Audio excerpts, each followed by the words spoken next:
ପିଲାମାନେ ଅନଲାଇନ୍ ଶିକ୍ଷା କାର୍ଯ୍ୟକ୍ରମ ତରଫରୁ ତୁମ୍ଭମାନ ସମସ୍ତଙ୍କୁ ଶୁଭ ଅଭିନନ୍ଦନ।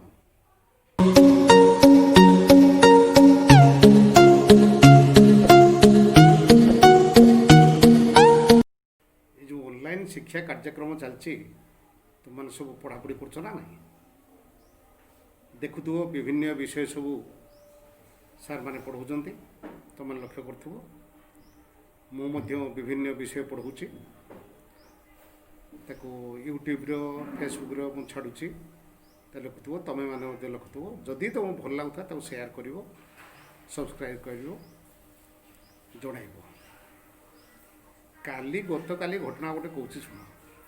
ଗତକାଲି ମୁଁ ସ୍କୁଲରୁ ଫେରୁ ଫେରୁ ଦେଖିଲି ବାଲେଶ୍ୱର ଲକ୍ଷ୍ମୀନାରାୟଣ ମନ୍ଦିର ପାଖରେ ଗୋଟେ ବାହାଘର ଚାଲିଛି। 12ଟା 15 ଟାଇମ୍ର ଗୋଟେ ବାହାଘର ଚାଲିଛି। କିନ୍ତୁ କ'ଣ ବାହାଘରଟା ଏଠି ଚାଲିଛି? ଦିନରେ ବାହାଘର। ଆଜିକାଲି ତ ସବୁ ମନ୍ଦିର ବାହାଘର ହେଉଛି। ଯେତେବେଳେ କିଛି ଗୋଟେ ନାହିଁ, ଗୋଟେ ପୂଜା ପାର୍ବଣ, କେଉଁ ସମୟରେ ଗୋଟେ ବାହାଘର ନିର୍ଦ୍ଦିଷ୍ଟ ହେବା, ବିବାହ ଦିନ, ସେସବୁ ନାହିଁ। ସେତେବେଳେ ବାହାର ହେଉଛନ୍ତି। ବାହାର ହେଉଛି, କିଛି ଲୋକ ଅଛନ୍ତି ଜମୁଚର କରୁଛନ୍ତି, ବାହାର ଚାଲିଛି। ତାପରେ ଦେଖିଲି, ମୁଁ ସେଠି ଟିକେ ଠିଆ ହେଲି। ତାପରେ ଦେଖିଲା ବରକନ୍ୟା ସବୁ ବାହାର ସରିଯାଇଥିଲା ବୋଧେ। ତାପରେ ବରକନ୍ୟା ସବୁ ପଳେଇଲେ। ମୁଁ ଚିନ୍ତା କଲି, ଏମାନେ ବରକନ୍ୟା ଗଲେ ମାନେ ଘରେ 2ଟା 3ଟା ବେଳେ ପହଞ୍ଚିଯାଇଥିବେ, ତାଙ୍କ ଘରେ ପହଞ୍ଚିଯାଇଥିବେ। ଆଉ ସେ କଥା ଦେଖିଦେଇ ମୋର ମନେ ପଡ଼ିଲା ଆମ ସମୟର ବାହାଘର କଥା। ମୁଁ ଯେତେବେଳେ ତମରି ଭଳିଆ ଛୋଟ ଛୁଆ ହେଇଥିଲି, ସେତେବେଳେ ବାହାଘର କଥା କହୁଛି 40-45 ବର୍ଷ ପୂର୍ବ କଥା କହୁଛି। ସେତେବେଳେ ବାହାଘର କଥା ଆଉ ବର୍ତ୍ତମାନ ବାହାଘର ଆକାଶ ପାତାଳ ତଫାତ ମୁଁ ଦେଖୁଛି। ସେତେବେଳେ ବାହାଘର ହେଉଥାଏ ନା, ବରଟା ଯେତେବେଳେ ବାହାରିବ, ସାହି ପଡ଼ିଶା ବନ୍ଧୁବାନ୍ଧବ ସବୁ ଡକାଯିବ, ବର ଘରକୁ ଡକାଯିବ। ସେମାନେ ଆସିବେ, ସନ୍ଧ୍ୟାବେଳେ ପହଞ୍ଚିବେ। ତାଙ୍କ ଘର ଖାଇ ପିଇ ସାରିଲା ପରେ ରାତି 9ଟା 10ଟା ବେଳକୁ ବରଯାତ୍ରୀ ବାହାରିବେ। ସେତେବେଳେ ସବାରି ପାଲିଙ୍କି ଥିଲା, ଗାଡ଼ି ଫାଡ଼ି ନଥିଲା। ପାଲିଙ୍କିରେ ବର ଯିବ, ସବାରରେ ବୋହୂ ଆସିବ। ତେଣୁ ଝିଅ ଘର ପାଖାପାଖି ପହଞ୍ଚିଲା ବେଳକୁ ଭୋର ସମୟ ହେଇଥାଏ। ଲାଇଟ୍ ଫାଇଟ୍ ନାହିଁ, ଇଲେକ୍ଟ୍ରିକ୍ ନାହିଁ, ଲାଇଟ୍ ଫାଇଟ୍ ଡେକୋରେସନ୍ ନାହିଁ। ଗୋଟେ ଢୋଲ ଥାଏ, ଢୋଲ ତେଲିଙ୍ଗି ଏମିତି ବାଜିକି ଝିଅ ଘର ପାଖରେ ପହଞ୍ଚିଲା ବେଳକୁ ପାନ୍ତା ହେଇଥାଏ। ତାଙ୍କ ଦାଣ୍ଡ ଦ୍ୱାର ପହଞ୍ଚିଲା କ୍ଷଣି ସାଙ୍ଗେ ସାଙ୍ଗେ କ'ଣ କରେ, ବରଯାତ୍ରୀ ବରକୁ ବନ୍ଦାପାନା କରି ନେଇଯାଏ, ବରଣୀ କରିକି ନେଇଗଲେ ଭିତରକୁ। ଆଉ ବରଯାତ୍ରୀମାନଙ୍କୁ କହିଦେଲେ, ଦାନ୍ତ କାଠି କିଛି ଧରାଇଦେଲେ, ତେଲ ସାବୁନ ଧରାଇଦେଲେ, ଗାମୁଛା 2-3ଟା ଧରାଇଦେବେ। ଗୋଟେ ଛୁଆ ରାଖି ନେଇଯିବ ତା ଗାଁ ପୋଖରୀ କିମ୍ବା ନଈକୁ। କାହିଁ ରାତି ଅନିଦ୍ରା ହେଇଥିବେ, ଦାନ୍ତ ବାନ୍ତ ଘଷି ନଥିବେ। ସେଥିପାଇଁ ଏ ବିଧି ବ୍ୟବସ୍ଥା ଥିଲା। ତେଣୁ ଦାନ୍ତ ବାନ୍ତ ଘଷିକି ସେପଟର ନିତ୍ୟକର୍ମ ସାରିକି ଶୌଚ ଫୌଚ ହେଇସାରିକି ଫେରିଲା ବେଳକୁ ପୋହରକୁ ଫେରିବେ। ଫେରିଲା ବେଳକୁ ଏଠି ଜଳଖିଆ ବ୍ୟବସ୍ଥା ହେଇଯାଏ। ପୁରୀ ମିଠା ତରକାରୀ ପତ୍ର ହେଇଯାଏ। ସବୁ ଖାଇ ପିଇ ସାରିଲା ପରେ ଛୋଟିଆ ଛୁଆ ସବୁ ଥକାରେ ଶୋଇପଡ଼ନ୍ତି। ତାପରେ ବର ତରଫରୁ ବର କାର୍ଯ୍ୟ ଆରମ୍ଭ ହୋଇଯାଏ, କର୍ମ ଆରମ୍ଭ ହୋଇଯାଏ, ବାହାଘର ଆରମ୍ଭ ହୋଇଯାଏ। ବୁଢ଼ା ଲୋକ ସବୁ ଗାଁ ବୁଲିବାକୁ ବାହାରିଯାନ୍ତି। ଟୋକା କିଛି କ'ଣ କରନ୍ତି ନା, କହୁଛି ତାସ ଦିଅ, ଲୁଡ଼ୁ ଦିଅ। ଏ ଝିଅ ଏଟେଜର ଥିବ କିମ୍ବା ପୁଅ ଏଟେଜର ଥିବ, ଦିଅ। ସେ ପାଇଁ ତାଙ୍କୁ ଦିଆ ହେଇଯାଏ। ସେମାନେ ବସିକି ତାସ ପାସ ଖେଳିଲେ। ତା ବାହାର ହେଉଥାଏ। ବାହାର ହେଲାକୁ ଦିନ 2ଟା ବେଳକୁ ସେତେବେଳେ ଭାତ ତରକାରୀ ପତ୍ର ହେଇକି ଖାଇବା ଆରମ୍ଭ ହୋଇଯାଏ। ଦ୍ୱିପହର ଭୋଜନ ଆରମ୍ଭ ହୋଇଯାଏ। ସେପାଇଁ ଗୋଟେ ଖାସି ମରାଯାଏ କିମ୍ବା ମାଛ ପୋଖରୀରୁ ଧରନ୍ତି। ଧରିକି ଖାଇବା ପିଇବା ସରିଲା ପରେ ଶୋଇଗଲେ ସବୁ। 4ଟା ବେଳକୁ ପୁଣି ଉଠିକି ଚା ନିମକି ଫିମକି ଦିଆଯାଏ। ଚା ବିସ୍କୁଟ୍ ନହେଲେ ଚା ନିମକି ଦିଆହେଲା। ଖାଇ ପିଇ ସାରିକି ଯେ ବରଯାତ୍ରୀ ଦଳ ଯାହା ଯୌତୁକ ଫୌତୁକ ଦେଇଥିବେ ତାକୁ ସବୁ ଧରିକି ଗାଡ଼ିରେ ପଳାନ୍ତି। ଏଣେ କ'ଣ କରେ ନା, ପୁଅ ବାପ ପୁରୋହିତ ଏମିତି 2-3 ଜଣ ରହିଯାନ୍ତି। ଝିଅ ବିଦା ପର୍ବ ହୁଏ ସନ୍ଧ୍ୟାବେଳେ। 4-5 ଗାଁରୁ ସବୁ ଲୋକ ଦୌଡ଼ିକି ଆସନ୍ତି, ଝିଅକୁ ଦେଖନ୍ତି। ବିଦା ହଉ ହଉ ସନ୍ଧ୍ୟା ହେଇଯାଏ। ପୁଅ ଘର ପାଖରେ ପହଞ୍ଚିଲା ବେଳକୁ, ପୁଅ ବୋଉ ପହଞ୍ଚିଲା ବେଳକୁ ରାତି 9ଟା 10ଟା ଏମିତି ହେଇଯାଏ, କି 11ଟା ହେଇଯାଏ। ତ ସେତେବେଳକୁ ସେ ଗାଁରେ ଲୋକ ସବୁ ଶୋଇପଡ଼ିଥାନ୍ତି। ତେଣୁ ବୋହୂକୁ ଯେଉଁ ଆସିଗଲା, ବୋହୂ ପାଇଁ ଗୋଟେ ସମବୟସ୍କ ଗୋଟେ ଝିଅଟା କ'ଣ ହେଇଥାଏ, ତା ନଣନ୍ଦ ଯଦି ଥିବ, ଯଦି ନଣନ୍ଦ ନଥାଏ, ମାମୁଁ ଝିଅ ବା ପିଇ ଝିଅ, ମାଉସୀ ଝିଅ କିମ୍ବା ସାହି ପଡ଼ିଶାରେ ଗୋଟେ ଝିଅକୁ ଆଣିକି ରଖା ହେଇଥାଏ ବୋହୂ ସହିତ ସୁଖ ଦୁଃଖ ହେବା ପାଇଁ। ସିଏ ଭୋରୁ ବୋହୂକୁ ଡାକି ନେବ ଗାଁ ପୋଖରୀ କିମ୍ବା ଗାଁ ନଈ ପାଖକୁ ସ୍ନାନ କରିବାକୁ। ସ୍ନାନ କରିକି ଆସିକି ଇଏ ବେଶ ପରିପାଟି ହେଇକି ବୋହୂ ତାର ବସିଯାଏ। ବୋହୂକୁ ଦେଖିବା ପାଇଁ ଗାଁର ସବୁ ସ୍ତ୍ରୀ ଲୋକମାନେ, ବିଶେଷତଃ ବୁଢ଼ୀମାନେ ଛୁଟନ୍ତି। ବୋହୂକୁ ଦେଖିବା ପାଇଁ ଆସିକି ପହଞ୍ଚି ଯାଆନ୍ତି। ବୋହୂ ତ ଖାଲି ଦେଖିବେନି, କିଛି ଉପହାର ଆଣିଥିବେ। 5 ପଇସା, 10 ପଇସା, 20 ପଇସା, 50 ପଇସା ସେତେବେଳେ ନେଇକି ଆସୁଥିଲେ। କାନ ବାନ୍ଧିକି ଆସିଥିବେ, ନୁହେଁକି ଆସିକି ଦେଖିବେ। ଆସିକି କହିବେ ତମ ବୋହୂଟା କେମିତି? ଏ ଶାଶୁ କହିବେ ଦେଖୁନ ସେଇ ଘର ଅଛି। ଇଏ ବୋହୂ କ'ଣ କରିବ ନା ହାତରେ ନମ୍ବର ଉନା ଟାଣିକି ଆଉ ଦେଖେଇବନି। ମୁଁ ଧରିକି ବସିଥିବ ଉନା ଟାଣିକି ଦେଖେଇବନି ଆଉ। ଇଏ ସେଉଠୁ କହିବ ଦେଖା ଦେଖା ଦେଖା ଯେଉଁ ନ ଦେଖେଇବ ତା ହାତରେ ସେଉଠୁ ପଇସା ଗୁଞ୍ଜି ଦିଅନ୍ତି। ବୁଢ଼ୀ ସେଉଠୁ ଯାହା ଆଣିଥିବ ହାତରେ ପଇସା ଗୁଞ୍ଜି ଦିଅନ୍ତି। ଦେଲା ପରେ ବୋହୂ ସେଉଠୁ ଛାଡ଼ିଦେବ। ଇଏ ସେଉଠୁ ଟେକି ଦେଖନ୍ତି, ଆହା କେତେ ସୁନ୍ଦର ହେଇଛି, ଗହଣା କେତେ ହେଇଛି, ଗୋଡ଼ରେ କ'ଣ ନାଇଛି, ଗୋଡ଼ଟାକୁ ଟେକିକି ଦେଖନ୍ତି, ଲୁଗା ଟେକି ଦେଖନ୍ତି ଗୋଡ଼ରେ କ'ଣ ପିନ୍ଧିଛି, କ'ଣ କରୁଛି, ଏଇଭଳିଆ ସବୁ ଦେଖିକି ହେଇସାରିଲା ପରେ ତାପରେ ଖାଇବେ। ମିଠା ପିଠା ଯାହା ଆସିଥିବ କରିଥିବ ଟିକେ ଖାଇବେ, ଲୋପ ଥିବ ଯେ ବୁଢ଼ୀ ଖାଇ ପିଇ ଯାଆନ୍ତି। ଚାରିଆଡ଼େ ପ୍ରଚାର କରନ୍ତି ହେ ତାଙ୍କ ବୋହୂଟା ବହୁତ ସୁନ୍ଦର, ବହୁତ ଗହଣା ଆଣିଛି କରୁଛି ଏମିତି। ବୁଝିଲ, ଇଏ ହେଉଛି ପର୍ବ। ତେଣୁ ଆଜି ତୁମକୁ ସେଇଭଳିଆ ଗୋଟେ ବୋହୂ ବିଷୟରେ କହିବି। ଗୋଟେ ବୋହୂଟେ ଆସିଛି, ତାକୁ ଦେଖିବା ପାଇଁ ଗୋଟେ ସ୍ତ୍ରୀ ଲୋକ ଆସିଛି। ସ୍ତ୍ରୀ ଲୋକ ପୁଣି ଉପହାର ଆଣିଛି। ସେ ସ୍ତ୍ରୀ ଲୋକ କିଏ, କ'ଣ ଉପହାର ଆଣିଛି ତାକୁ ତୁମକୁ କହିବି। ସେ ବୋହୂଟା କିଏ ତାକୁ କହିବି। ତା ପାଇଁ ନଣନ୍ଦ ଗୋଟେ, କେଉଁ ନଣନ୍ଦଟା ତାଙ୍କ ପାଇଁ ଠିଆ ହେଇଛି, ସେ ନଣନ୍ଦ ଆସିଛି ତାକୁ କହିବି। ସେ ପାଇଁ ତୁମ ଗୋଟେ ଆଜି କାହାଣୀ କହିବି, ବଢ଼ିଆ କାହାଣୀ। ସେ ଗୋଟେ ନୂଆ ବୋହୂ କଥା କହିବି। ଆଉ ତାକୁ ଦେଖିବା ପାଇଁ କିଏ ଆସିଛି, କ'ଣ ଉପହାର ଆଣିଛି, କାହିଁକି ଆସିଛି, ତାକୁ ସବୁ କହିବି। ସେ ପାଇଁ ତୁମକୁ ଆଜି ମଜା କଥା କହିବି। ତା ପୂର୍ବରୁ ଟିକେ ରାମାୟଣ କଥା କହୁଛି। ରାମାୟଣ କଥା ପଚାର। ରାମଙ୍କର ଜନ୍ମ ବୃତ୍ତାନ୍ତ ଯେଉଁଥିରେ ବର୍ଣ୍ଣିତ ହୋଇଥାଏ ରାମାୟଣ। ରାମାୟଣ ଘଟଣା ଟିକେ କହୁଛି। ରାମଚନ୍ଦ୍ର ଯେତେବେଳେ 14 ବର୍ଷ ବନବାସ ସରିଲା ପରେ ଯେତେବେଳେ ଆସି ଅଯୋଧ୍ୟାର ରାଜା ହେଲେ, ସୀତାରାଣୀ ହେଲେ। ରାଣୀ ହେଲା ସେଇଟା ଗୋଟେ ଧୋବା ଧୋବୁଣୀ କଳିକଜିଆ ଲାଗିଲେ ସେଇ ଗାଁରେ। ସେଇ ଗାଁରେ ଗୋଟେ ଧୋବା ଧୋବୁଣୀ କଳିକଜିଆ ଲାଗେ। ସ୍ୱାମୀ ଭିତରେ କଳିକଜିଆ ଅଛି, ପାର୍ଥନ ଅଛି। ସେତେବେଳେ ଅଭାବ ସାହିବ, ସେ ସମୟରେ ଅଭାବ ଦାରିଦ୍ର୍ୟ ସମୟ। ତେଣୁ କ'ଣ ହେଇଛି ଦେଖିବା। ଧୋବା ଧୋବୁଣୀ କଳି, ଧୋବା କ'ଣ କରୁଛି ନା ଧାନ ଉଁସେଇଛି, ଧାନ ଶୁଖେଇ ଦେଇଛି। ଧାନ ଶୁଖେଇ ଦେଇକି ଧୋବୁଣୀ କହିଗଲା ତୁ ଟିକେ ଦେଖୁଥା, କୁଆ ଫୁଆ ଖାଇଯିବେ ଦାଣ୍ଡର ଖାଉଥିବେ, ମୁଁ ଟିକେ ଲୁଗା କାଚିକି ଆସେ। ଲୁଗା କାଚିକି ଆସିଲା ବେଳକୁ ଦେଖିଲା ବେଳକୁ ସେ ଫେରିଲା ବେଳକୁ ଦେଖିଲା ବେଳକୁ ଇଏ ଧୋବୁଣୀ କ'ଣ ଯେତେବେଳେ ସେ ପଳେଇଲା, ଇଏ ଦାଣ୍ଡକୁ ବାହାରି ଯାଇଛି। ପାଖର ସ୍ତ୍ରୀ ଲୋକ ଜଣେ ବାହାରି ଆସିଲା, ଆଉ ପାଖରେ ଜଣେ ସ୍ତ୍ରୀ ଲୋକ ବାହାରି ଆସିଲା। ସକାଳୁ ଉଠି ତାଙ୍କ ଗପ ଚାଲିଲା। ସ୍ତ୍ରୀ ଲୋକ ବେଶୀ ମିଶିଗଲା ଖେଳ ଗପ ଚାଲିଲା ତାଙ୍କ। ଇଏଣେ କୁଆ ଦଳେ ପଶିକି ଧାନ ଖାଇଗଲାଣି, ସେ କଥା ଲକ୍ଷ୍ୟ ନାହିଁ। ଧୋବା ଦେଖିଲା ବେଳକୁ ଧାନ ଖାଇଲା କୁଆ ଦେ ରାଗରେ କହିଲା ତୋତେ କହିଥିଲି ଜଗତିରେ ଦେଖିଲା କହିକି ଦେ ଧରିଥିଲା, ସେ ବାଉଁକି ଧରିକି ହେଇଥିଲା ଲୁଗାକୁ, ସେ ଦେଲା ଦୀପାହାର ବସି। ସେ ରାଗି ସେ ଧୋବୁଣୀ କ'ଣ କହୁଛି ଶୁଣ, କହୁଛି ହେ ହେ କାଉ ଧାନ ଖାଇଲା ବୋଲି ମାଇଲୁ ମୋତେ, ବାପ ଘର ଯିବି ମୁଁ ଚାଲି ଝୁରିବୁ ମୋତେ। ଇଏ ରାଗି କହୁଛି ଆବେ ଯା, ବାପ ଘର ଯିବୁ ତୁ ଚାଲି, ଦେଖାନା ଛଇ ଜାଣିଥାଲ ପଛରେ ତୋର ଯିବିନି ଧାଇଁ। କହିଲି ଯିବୁନି ତ ଠିକ୍ ଅଛି, ଦେଖ ମୁଁ ପଢ଼ୁଛି କହିକି ରାଗିକି କହୁଥିଲେ ଧୋବୁଣୀ ତାର ପଳେଇଲା ବାପ। କହିଲା ଯା ଯା ଯା। ଇଏ ଧୋବୁଣୀ ଦେଖିବାକୁ ତାକୁ ମାସେ କଥା ପଡ଼ିଯାଏ, ଇଏ ଆଉ କିଛି କଲାନି। ଇଏ ଗଲାନି, ତାକୁ ଡାକ୍ତର ଗଲାନି। ଇଏ ମୋବାଇଲ ଲଗେଇ ଫୋନ୍ କଲାନି। ମୋବାଇଲ ଦେଖିଲା ବେଳକୁ ତାକୁ ସେ ଧୋବୁଣୀ ଫୋନ୍ କଲାନି, ସୁଇଚ୍ ଅଫ୍ କଲାନି। ଦେଖ ହ୍ୱାଟ୍ସଆପ୍ କଲା, ହ୍ୱାଟ୍ସଆପ୍କୁ ଲକ୍ କରିଦେଇଛି। ବୁଝଟା କଥା। ତେଣୁ ବାଧ୍ୟ ହେଇକି ଧୋବୁଣୀ ସେଉଠୁ ଆସିଲା ମାସେ ପରେ। ଆସେ ପରେ ଇଏ କହିଲେ କୁଆଡ଼େ ଆସିଛୁ? କହିଲେ ଆମ ଘରକୁ ଯିବି। କ'ଣ ହେଇଛି? କହିଲେ ନା ନା ଘରକୁ ନାହିଁ, ଯେଉଁ ହିସାବରେ ଯାଇଥିଲୁ ବାପ ଘରୁ ଯା, ଆଉ ଏଠି ପଶିପାରିବିନି। କହିଲେ ମୁଁ କ'ଣ ଅପରାଧ କରି ଯାଇଥିଲୁ? କହିଲେ ଯାଇଥିଲୁ ପରା ବାପ ଯାଇଥିଲୁ, ମୁଁ ଚଳିପାରିବିନି, ଦେଖ ମୁଁ ଚଳୁଛି ନା। କହିଲେ ରାମଚନ୍ଦ୍ର ତ ପୁଣି ସୀତା ପୁଣି ଯାଇଥିଲେ, ରାବଣ ନେଇକି ବହୁ ବର୍ଷ ଧରି ରଖିଲେ। ସିଏ ତ ପୁଣି ଫେରିଲା ପରେ ତାଙ୍କୁ ରଖିଲେ। କହିଲେ ହେ ସେ ରାମଚନ୍ଦ୍ର ରଖିଲେ ପୁଣି ମୁଁ ରଖିବିନି, ରାମଚନ୍ଦ୍ର ଭଳିଆ ମୁଁ ହେଇପାରିବିନି। ସିଏ ସୀତାକୁ ରଖିଲେ ବୋଲି ମୁଁ ରଖିବି ନା। ସେ ବହୁ ବର୍ଷ ଧରି ରାବଣ ପାଖରେ ରହିସାରିଲା ପରେ ପୁଣି ତାକୁ ରଖିବା କେତେ ଯୁକ୍ତିଯୁକ୍ତ? କି ସତୀତ୍ୱ ତାଙ୍କୁ ଥିବ ଯେ ତାକୁ ରଖିଥିବେ? ଏଇ କଥା କହିଦେଲା ଧୋବା। ଏ କଥା ଶୁଣୁଥିଲା କିଏ ନା ଗୁପ୍ତଚର ଭାବରେ ନିଯୁକ୍ତ ଥିଲା ହନୁମାନ। ରାମଚନ୍ଦ୍ର ଲକ୍ଷ୍ମଣକୁ ସେନାପତି କରିଥିଲେ, ଯୁବରାଜ କରିଥିଲେ ଭରତକୁ, ଆଉ ଗୁପ୍ତଚର ଥିଲା ହନୁମାନ ଥିଲା। ସେ ଶୁଣିକି ରାମଚନ୍ଦ୍ର ପାଖରେ କହିଥିଲା ପ୍ରଭୁ ଏଇଭଳିଆ ଧୋବା ଧୋବୁଣୀ କଳିକୁ ଯାଉଛନ୍ତି, ଆପଣଙ୍କୁ ଲକ୍ଷ୍ୟ କରି କଥା କହୁଥିଲା ଧୋବା। କହିଲେ ରାମଚନ୍ଦ୍ର କହିଲେ ତାହେଲେ ପ୍ରଜାମାନେ ଖୁସି ନୁହନ୍ତି ମୁଁ ସେ ତାଙ୍କୁ ଗ୍ରହଣ କରୁଛି ବୋଲି। ଯେଉଁ ପ୍ରଜାବତ୍ସଳ ଭାବରେ ରାଜା ଭାବରେ ମୁଁ ପରିଚିତ ହେବାକୁ ଚାହେଁ, ମୁଁ ସୁଖ ସ୍ୱାଚ୍ଛନ୍ଦ୍ୟ ସବୁ ପ୍ରଜାମାନଙ୍କ ପାଇଁ ଦାନ କରିଦେଇଛି, ସେମାନେ ଦେଖିବାକୁ ମୋ ପାଇଁ ଖୁସି ରୁହନ୍ତି। ତ ଠିକ୍ ଅଛି ଲକ୍ଷ୍ମଣ, ତୁ ନେଇ ଆସି ସୀତାଙ୍କୁ ଛାଡ଼ି ଦେଇ ଆସିବୁ, ବଣରେ ଛାଡ଼ି ଦେଇ ଆସିବୁ। ମୁଁ ସୀତାଙ୍କୁ ତ୍ୟାଗ କରିବାକୁ ଚାହେଁ, ପରିତ୍ୟାଗ କରିବାକୁ ଚାହେଁ। କହିଲେ ଭାଇ କ'ଣ ଏମିତି ଧୋବା ଧୋବଣୀ କଥା କରେ? ନା ନା,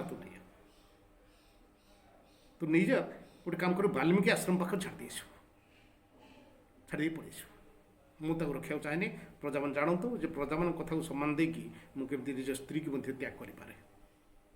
ଲକ୍ଷ୍ମଣ ବାଧିକି ନେଇକି କହିଲା ଭାଉଜ ଯିବ ନା, ପିକନିକ୍ ଯିବ ନା? କହିଲା ହଁ, ବହୁତ ଦିନ ହେଲା ବଣକୁ ଯାଇନି, ଚାଲ ବୁଲି ଆସିବା। କହିଲା ଚାଲ। ଲକ୍ଷ୍ମଣ ସେଠି ଇଣ୍ଡିଗୋ କାର୍ କାଢ଼ିଲା। ଇଣ୍ଡିଗୋ କାର୍ ରଥ କାଢ଼, ରଥରେ ବସେଇକି ନେଇଲା। ରଥରେ ବସେଇ ନେଇକି ସେଉଠୁ ବାଲ୍ମୀକି ଆଶ୍ରମ ପାଖରେ ଯେଉଁ ଉଦ୍ୟାନ ହେଇଛି, ବଣରେ ବୁଲୁଛନ୍ତି, ସୀତା ବୁଲୁଛନ୍ତି। ବୁଲୁଥିବା ସମୟରେ ଲକ୍ଷ୍ମଣ ତାର ଗାଡ଼ି ଷ୍ଟାର୍ଟ କଲା, ପଳେଇଲା। ରଥ ଷ୍ଟାର୍ଟ କରି ପଳେଇଲା। ଏ ଲକ୍ଷ୍ମଣ ବୁଲି ପଡ଼ି ଦେଖ ରଥ ପଳାଉଛି। ଲକ୍ଷ୍ମଣ ଡାକିଲାଙ୍କୁ ଲକ୍ଷ୍ମଣ ଆଉ ଶୁଣିଲାନି। ମୋବାଇଲ ପୁଣି କଲ୍ କଲା, ଦେଖ ମୋବାଇଲ ସୁଇଚ୍ ଅଫ୍। କ'ଣ କରିବ ରାଗି ଦେବ। ସନ୍ଧ୍ୟା ହେଇ ଆସିଲା, କାନ୍ଦୁଛନ୍ତି। ଏଇ ଟାଇପ୍ରେ ବାଲ୍ମୀକି ଆଶ୍ରମର କିଛି ଋଷି ଯାଇଥିଲେ କାଠ ସଂଗ୍ରହ କରିବା ପାଇଁ। ସେଠି ଫେରୁଥିବା ସମୟ ଦେଖିଲା ଜଣେ ସ୍ତ୍ରୀ କି କାନ୍ଦୁଛି, ଅଳଙ୍କାର ଫଳଙ୍କାର ନାଚି ରାଣୀ ଭଳିଆ ଦେଖାଉଛନ୍ତି। ଆସି ବାଲ୍ମୀକି ଦେଖିଲେ। ବାଲ୍ମୀକି ଦେଖି କହିଲେ ଇଏ ତ ଅଯୋଧ୍ୟାର ରାଣୀ, ଇଏ ତ ଜନକ ନନ୍ଦୀ, ଇଏ ତ ରାଜା ରାମଚନ୍ଦ୍ରଙ୍କ ପତ୍ନୀ, ଆମର ମହାରାଣୀ। କହିଲେ ଆସନ୍ତୁ ଆସନ୍ତୁ, ଡାକିଦେଲେ। କ'ଣ ହେଇଛି କହିଲେ? କହିଲେ ଠିକ୍ ଅଛି, ସେ କଥା ବୁଝିବା। କ'ଣ ହେଇଛି, କାହିଁକି ଲକ୍ଷ୍ମଣ ଛାଡ଼ିକି ପଳେଇଲା, କ'ଣ ହେଇଛି, କ'ଣ କରିଛି, ସେଟା ବୁଝିବା। ଆସନ୍ତୁ ଆପଣ। ତାକୁ ଡାକି ନେଲେ, ପାଛୋଟି ଡାକି ନେଇକି ତାକୁ ଆଶ୍ରମରେ ରଖିଛନ୍ତି, କୁଡ଼ିଆରେ ରହିଛନ୍ତି। କୁଡ଼ିଆ ହେଇକି ରାତି ପାଇଛି, ରାତି ସାରା କାନ୍ଦୁଛନ୍ତି, ମନ ଦୁଃଖ ଅଛି। ଦୁଃଖ ଭିତରେ ଭାବି ଚାଲିଛନ୍ତି। କାହା କଥା? ନିଜ ସ୍ୱାମୀ କଥା ଭାବି ଚାଲିଥିବେ, ରାମପୂର୍ଣ୍ଣ କଥା ଭାବି ଚାଲିଥିବେ। ସକାଳ ହେଇଛି, ଭୋର ହେଇଛି। ଏଇ ଯେଉଁ ଭୋର ହେଇଛି, ଏଇ ଟାଇମ୍ରେ ଗୋଟେ ସ୍ତ୍ରୀ ଲୋକ ନଈ ଆସିଛି ସୀତାଙ୍କୁ ଦେଖିବା ପାଇଁ। ତେଣୁ ଆମର ଏଠି ନୂଆ ବୋହୂ କିଏ ହେଉଛି? ଯେଉଁ ନୂଆ ବୋହୂ କଥା କହୁଥିଲି, ନୂଆ ବୋହୂଟି ଆସିଛି, ବାହାଘର ହେଇଛି, ନୂଆ ବୋହୂଟି ଆସିଛି। ସେ ନୂଆ ବୋହୂ ହେଉଛନ୍ତି ଜନକ ନନ୍ଦିନୀ ସୀତା, ରାମଚନ୍ଦ୍ରଙ୍କ ପତ୍ନୀ ସୀତା, ଅଯୋଧ୍ୟାର ରାଣୀ ସୀତା। ତାଙ୍କୁ ଦେଖିବା ପାଇଁ କିଏ ଆସିଛି, କ'ଣ ଉପହାର ଆଣିଛି, ତାକୁ ଦେଖିବା। ତାଙ୍କୁ ଦେଖିବା ପାଇଁ ଉଷା ଦେବୀ ଆସିଛନ୍ତି। ଉଷା ଦେବୀ, ଉଷା କାଳକୁ ତାକୁ ଗୋଟେ ମାନବୀ ରକମ ଚିତ୍ରଣ କରାହେଇଛି, ଗୋଟେ ଦେବୀ କରିଦିଆହେଇଛି। ତେଣୁ ସେ ଦେବୀ ଆସିଛନ୍ତି, ଉଷା ଦେବୀ ଆସିଛନ୍ତି ତାଙ୍କୁ ଦେଖିବା ପାଇଁ। କ'ଣ ଉପହାର ଆଣିଛନ୍ତି ଏବଂ ସେ କ'ଣ କାହିଁକି ଆସିଛନ୍ତି, କେଉଁଠୁ ଆସିଛନ୍ତି, ଉଷାଙ୍କ ବାପଘର କେଉଁଠି, ସେ କେଉଁଠୁ ଆସିଲେ, କାହିଁକି ଏଠିକି ଆସିଲେ, କ'ଣ କଲେ, ଆମେ ଦେଖିବା। ତୁମର ଯେଉଁ ଦଶମ ଶ୍ରେଣୀ ସାହିତ୍ୟ ବହିରେ ଯେଉଁ କବିତା ଅଛି, ମଙ୍ଗଳେ ଅଇଲା ଉଷା, এই কবিতাରେ ସେସବୁକୁ ବର୍ଣ୍ଣିତ ହେଇଛି। ତେଣୁ ଆଜି ମୁଁ ଚାହୁଁଛି ତୁମକୁ ଟିକେ ପାଠ୍ୟଦାନ କରିବି। ତୁମର କବିତା ମଙ୍ଗଳେ ଅଇଲା ଉଷା। ଉଷା, ମଙ୍ଗଳେ ଅଇଲା ଉଷା। ଉଷାକୁ, ଉଷା କିଏ? ଉଷା କାଳ କାହାକୁ କହିବା? ଉଷା କାଳ କାହାକୁ କହିବା? ତମେ ଜାଣିଛ ଉଷା କାଳ କାହାକୁ କୁହାଯାଏ? ନା, ଉଷା କାଳ ବିଷୟରେ ମୁଁ କହୁଛି ଶୁଣ। ଡାକେ ପାଖି ନଛାଡ଼େ ବସା, ଡାକେ ପାଖି ନଛାଡ଼େ ବସା, ଖନା ବୋଲେ ଏଇ সময়টি ଉଷା। ଡାକେ ପାଖି ନଛାଡ଼େ ବସା, ଖନା ବୋଲେ ଏଇ সময়ଟି ବସା। ପକ୍ଷୀ ଡାକୁଛି କିନ୍ତୁ ବସା ଛାଡ଼ି ନାହିଁ। କାହା କାହା କହୁଛି, କୋଉ କହୁଛନ୍ତି, କିନ୍ତୁ ବସା ଛାଡ଼ି ନାହାନ୍ତି। ତାମାନେ କ'ଣ? ବଡି ଭୋର, ଅତି ବଡି ଭୋର। ପୁଣି ଆଉ ଗୋଟେ କଥା କହୁଛି, କୁଆ ବୋବାଏ ଚାଳେ ନ ବସେ, ତରା ବୁଡ଼ି ଥାଏ ରୁମନ ଦିଶେ, ତାହାକୁ ବୋଲିବ ଉଷା, ସବୁ ଗ୍ରହ ଯାକ ଥାଇ ବୋଇଲେ ଆମେ ସେତେବେଳେ ମୂଷା। ବୁଝିଲ? କୁଆ ବୋବାଏ ଚାଳେ ନ ବସେ, କୁଆ ବୋବଉଥିବ, ଚାଳରେ ବସି ନଥିବ। ତରା ବୁଡ଼ିଥାଏ ରୁମ ନ ଦିଶେ, ତରାଟା ଆକାଶରେ ବୁଡ଼ିଯିବନି କି ରୁମ ଦେଖାଉଥିବନି। ଆଉ କ'ଣ? ସବୁ ଗ୍ରହ ଯାକ ଥାଇ ବୋଇଲେ ଆମେ ସେତେବେଳେ ମୂଷା, ତାହାକୁ ବୋଲିବ ଉଷା, ସବୁ ଗ୍ରହ ଯାକ ଥାଇ ବୋଇଲେ ଆମେ ସେତେବେଳେ ମୂଷା। সেই সময়টা হচ্ছে উষা কাল। কুয়া বোবাଏ চাଳେ ন বসে তোরা বুড়ি থায়ে রোম নদিসে। বুঝলে କ'ଣ সেই সময়টা হচ্ছে উষা কাଳ। ସେ ଉଷା କାଳ କାହାକୁ କୁହାଯାଏ? ଉଷା କାଳ ନା ସୂର୍ଯ୍ୟୋଦୟର ପୂର୍ବ କ୍ଷଣକୁ ଉଷା କାଳ କୁହାଯାଏ। ସୂର୍ଯ୍ୟ ଉଦୟର ପୂର୍ବବର୍ତ୍ତୀ ଚାରି ଦଣ୍ଡ, ସୂର୍ଯ୍ୟ ଉଦୟର ପୂର୍ବବର୍ତ୍ତୀ ଚାରି ଦଣ୍ଡ, ଦଣ୍ଡ କାହାକୁ କୁହାଯାଏ? ଦଣ୍ଡ ହେଉଛି 24 ମିନିଟ୍। 24 ମିନିଟ୍ ହେଉଛି ଗୋଟେ ଦଣ୍ଡ କୁହାଯାଏ। ସେ ଚାରି ଦଣ୍ଡ 24ରୁ 4 ଗୁଣିତ କେତେ ହେଉଛି? ଘଣ୍ଟେ 36 ମିନିଟ୍। ପୂର୍ବବର୍ତ୍ତୀ ତାର ସୂର୍ଯ୍ୟ ଉଦୟ କେତେ ହେଉଛି ନା ଆମେ ସମସ୍ତେ ଜାଣିଛନ୍ତି 6ଟା ବେଳେ, 6ଟା ହେଲା ସୂର୍ଯ୍ୟ ଉଦୟ ହେଲା। ତା ପୂର୍ବବର୍ତ୍ତୀ ତା 1.5 ଘଣ୍ଟା ପୂର୍ବବର୍ତ୍ତୀ 4:30 ପାଖାପାଖି ସେଇ সময়ଟା ହେଉଛି ଉଷା କାଳ। ତା ମାନେ ପାହାନ୍ତିଆ ଯାହା କହନ୍ତି ବଡି ଭୋର ଯାହା କହନ୍ତି ସେଇଟା ହେଉଛି ଉଷା କାଳ। ତ ସେଇ ଉଷା କାଳ କେଉଁ ସମୟରେ ଅଛି? ମଙ୍ଗଳ ସମୟରେ। ମଙ୍ଗଳ ହେଲା ଉଷା। ମଙ୍ଗଳ ସମୟଟା କ'ଣ? ଦିନର ସବୁ ସମୟ ଯାକ ମଙ୍ଗଳ ନୁହେଁ କି? ନା ସେଇ ମୁହୂର୍ତ୍ତଟା ମଙ୍ଗଳ କାହିଁ କୁହାଯାଇଛି? ଏଇଟା ବ୍ରାହ୍ମ ମୁହୂର୍ତ୍ତ କୁହାଯାଇଛି, ଶୁଭ ମୁହୂର୍ତ୍ତ କୁହାଯାଇଛି।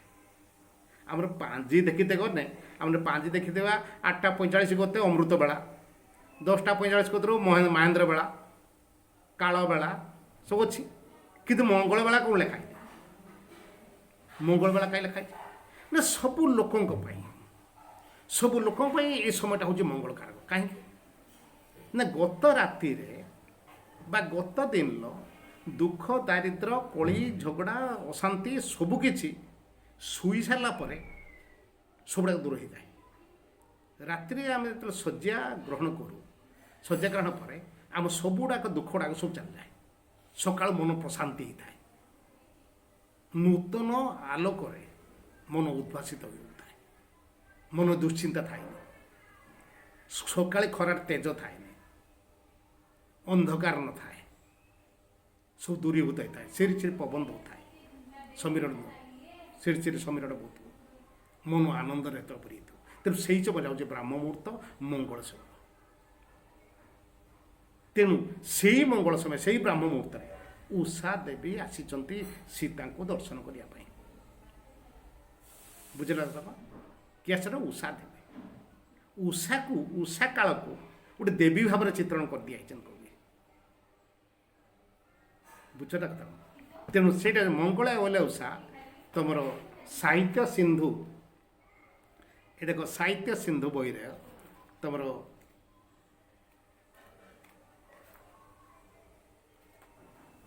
19 ପୃଷ୍ଠାରେ, 19 ପୃଷ୍ଠାରେ ମଙ୍ଗଳା ଅଇଲା ଉଷା, 19 ପୃଷ୍ଠା ଲେଖା ହେଇଛି ମଙ୍ଗଳା ଅଇଲା ଉଷା ହେଲା। ବୁଝିପାରିଲ କଥା? ମଙ୍ଗଳ ସମୟଟା କ'ଣ? ଉଷା କାଳ କିଏ? ବୁଝିପାରିଲ? ଉଷା କିଏ? ଉଷା ଦେବୀ ହେଉଛନ୍ତି ଉଷା କାଳ, ବ୍ରାହ୍ମ ମୁହୂର୍ତ୍ତ, ଶୁଭ ମୁହୂର୍ତ୍ତ, ଯେଉଁଟାକି ସୂର୍ଯ୍ୟୋଦୟର ପୂର୍ବବର୍ତ୍ତୀ 4 ଦଣ୍ଡ, ଦଣ୍ଡକ 24 ମିନିଟ୍। ବୁଝିପାରିଲ କଥା? ତେଣୁ ସେଇ ସମୟ କଥା କହୁଛି। ତେଣୁ ଲେଖିଛନ୍ତି କିଏ? କିଏ ଲେଖିଛନ୍ତି ଜାଣିବା? ସ୍ୱଭାବ କବି ଗଙ୍ଗାଧର ମେହେର। ପ୍ରକୃତି କବି, ସ୍ୱଭାବ କବି ଗଙ୍ଗାଧର ମେହେର। ପ୍ରକୃତି କବି ଆଉ ଜଣକୁ ଆମେ କହିବା ପ୍ରଥମେ କବିବର ରାଧାନାଥ ରାୟ। ରାଧାନାଥ ରାୟ ପ୍ରକୃତିକୁ ନାୟିକା କରିଥିଲେ, ଚିଲିକା କାବ୍ୟରେ ପ୍ରକୃତିକୁ ନାୟିକା କରିଥିଲେ। କିନ୍ତୁ ଇଏ ମଙ୍ଗଳ ଉଲା ଉଷା କବିତାରେ କବି ପ୍ରକୃତିକୁ ନାୟିକା ସହିତ ପ୍ରକୃତିକୁ ମାନବୀ ଭାବରେ ଚିତ୍ରଣ କରିଥିଲେ। ପୁଣି ମଣିଷ ଭଳିଆ ତିର୍ଲୋକର ପ୍ରକୃତିକୁ ମାନବୀ ଭାବେ ଚିତ୍ରଣ କରିଛନ୍ତି। ତ ତାଙ୍କ ଅପେକ୍ଷା ନିଶ୍ଚୟ ବୁଡ଼ି ଯାଇଛନ୍ତି। ରାଧାନାଥଙ୍କ ଅପେକ୍ଷା ଏଇଠି ସ୍ୱଭାବ କବି ଟପି ହେଇଛନ୍ତି। ତେଣୁ ତାଙ୍କୁ କୁହାଯାଏ ରାଧାନାଥଙ୍କ ନୀରବ ପ୍ରତିବାଦକ। ରାଧାନାଥ ରାୟଙ୍କ କୁହାଯାଏ ନୀରବ ପ୍ରତିବାଦକ। କାହାକୁ କୁହାଯାଏ? ସ୍ୱଭାବ କବି, ପ୍ରକୃତି କବି ଗଙ୍ଗାଧର ମେହେର। ତାଙ୍କ ବିଷୟରେ ଆମେ ଟିକେ ଜାଣିବା। ଗଙ୍ଗାଧର ମେହେର ପିତା ଚୈତନ୍ୟ ମେହେର, ମାତା ଅଛନ୍ତି ସେବତୀ ଦେବୀ। ଶିକ୍ଷା ପଞ୍ଚମ, ବୃତ୍ତି କଚେରୀ ମୋହରିୟର। ଜନ୍ମ ହୋଇଥିଲେ ବରଗଡ଼ ଜିଲ୍ଲାର ବରପାଲି ଗ୍ରାମରେ। 1885 ଶିକ୍ଷା ପଞ୍ଚମ ଶ୍ରେଣୀ କତରୁ ଆଉ ପଢ଼ି ନାହାନ୍ତି। ପଞ୍ଚମ ଶ୍ରେଣୀ କତରୁ ତାପରେ ସେ ଅମିନ ଚାକିରି କରିଥିଲେ 1885 ତାପରେ ମୋହରିୟରକୁ ପଦୋନ୍ନତି ଘଟିଛି ତାଙ୍କର। ତ 1917 ସେ ଚାକିରିରୁ ଅବସର ନେଇଥିଲେ। ତାଙ୍କ ସ୍ତ୍ରୀଙ୍କ ନାଁ ହେଉଛି ଶାନ୍ତା ଦେବୀ। ତାପରେ ସେ ମରିଗଲା ପରେ ପ୍ରଥମ ସ୍ତ୍ରୀ ମରିଗଲା ପରେ ପୁଣି ଆଉ ଜଣଙ୍କୁ ସେ ବିବାହ ହେଇଥିଲେ, ତାଙ୍କ ନାଁ ଚମ୍ପା ଦେବୀ। ତାଙ୍କ ପ୍ରଥମ ସନ୍ତାନ ଅର୍ଜୁନ, ସେ 12 ବର୍ଷ ବୟସରେ ସେ ମରିଯାଇଥିଲେ। ତାପରେ ଭଗବାନ ଆଉ ବାସୁମତୀ ଲକ୍ଷ୍ମୀ, ଏତି ତାଙ୍କ ସନ୍ତାନ ସନ୍ତତି। ସେଇ ଯେଉଁ ସ୍ୱଭାବ କବି, ପ୍ରକୃତି କବି କିଏ ଗଙ୍ଗାଧର ମେହେର। ତେଣୁ ସେ ଅଳ୍ପ ପାଠ ପଢ଼ିକି ପଞ୍ଚମ ଶ୍ରେଣୀ ମାତ୍ର ଶିକ୍ଷା, କିନ୍ତୁ ଅନେକ କାବ୍ୟ କବିତା ସେ ରଚନା କରିଥିଲେ। ଓଡ଼ିଆ ସାହିତ୍ୟକୁ ଅନେକ ଦାନ ତାଙ୍କର ଅତୁଳନୀୟ। ତପସ୍ୱିନୀ, ଇନ୍ଦୁମତୀ, ପଦ୍ମିନୀ, ଅଯୋଧ୍ୟା ଦୃଶ୍ୟ, ଉତ୍କଳ ଲକ୍ଷ୍ମୀ ଇତ୍ୟାଦି କାବ୍ୟ ଲେଖିଛନ୍ତି। ତାପରେ କବିତା ଲେଖିଛନ୍ତି କୃଷକ ସଙ୍ଗୀତ, କବିତାମାଳା, କବିତା କଲ୍ଲୋଳ, ଅର୍ଘ୍ୟଥାଳୀ, ଏସବୁ କବିତା ପୁସ୍ତକ ରଚନା କରିଛନ୍ତି। ତେଣୁ ସିଏ ଯେଉଁ ମଙ୍ଗଳେ ଅଇଲା ଉଷା କବିତାରେ ଲେଖିଛନ୍ତି, ଏଇଟା ତାଙ୍କର ଶ୍ରେଷ୍ଠ କାବ୍ୟ ତପସ୍ୱିନୀ ଆସିଛି। ତପସ୍ୱିନୀ କାବ୍ୟରୁ ଏଇଟା ଆସିଛି ମଙ୍ଗଳେ ଅଇଲା ଉଷା କବିତା। ତାଙ୍କ ଶ୍ରେଷ୍ଠ କାବ୍ୟ ହେଉଛି ତପସ୍ୱିନୀ। ତପସ୍ୱିନୀ କ'ଣ? ସନ୍ନ୍ୟାସିନୀ। କିଏ ସନ୍ନ୍ୟାସିନୀ? ନା ସୀତା ଯେତେବେଳେ ଆସିକି ବାଲ୍ମୀକି ଆଶ୍ରମରେ ରହିଲେ, ସେତେ ସନ୍ନ୍ୟାସିନୀ ଜୀବନଯାପନ କରିଛନ୍ତି। କିନ୍ତୁ ସୀତାଙ୍କ ଜୀବନ ଉପରେ ରାମ ସୀତାଙ୍କ କାହାଣୀ ଅଛି। ସୀତାଙ୍କ ଜୀବନ ମାନେ ରାମଙ୍କ କାହାଣୀ ଅଛି। ତେଣୁ ରାମ ସୀତାଙ୍କ କାହାଣୀ ଉପରେ ସେ ରଚନା କରିଥିଲେ ତପସ୍ୱିନୀ କାବ୍ୟ।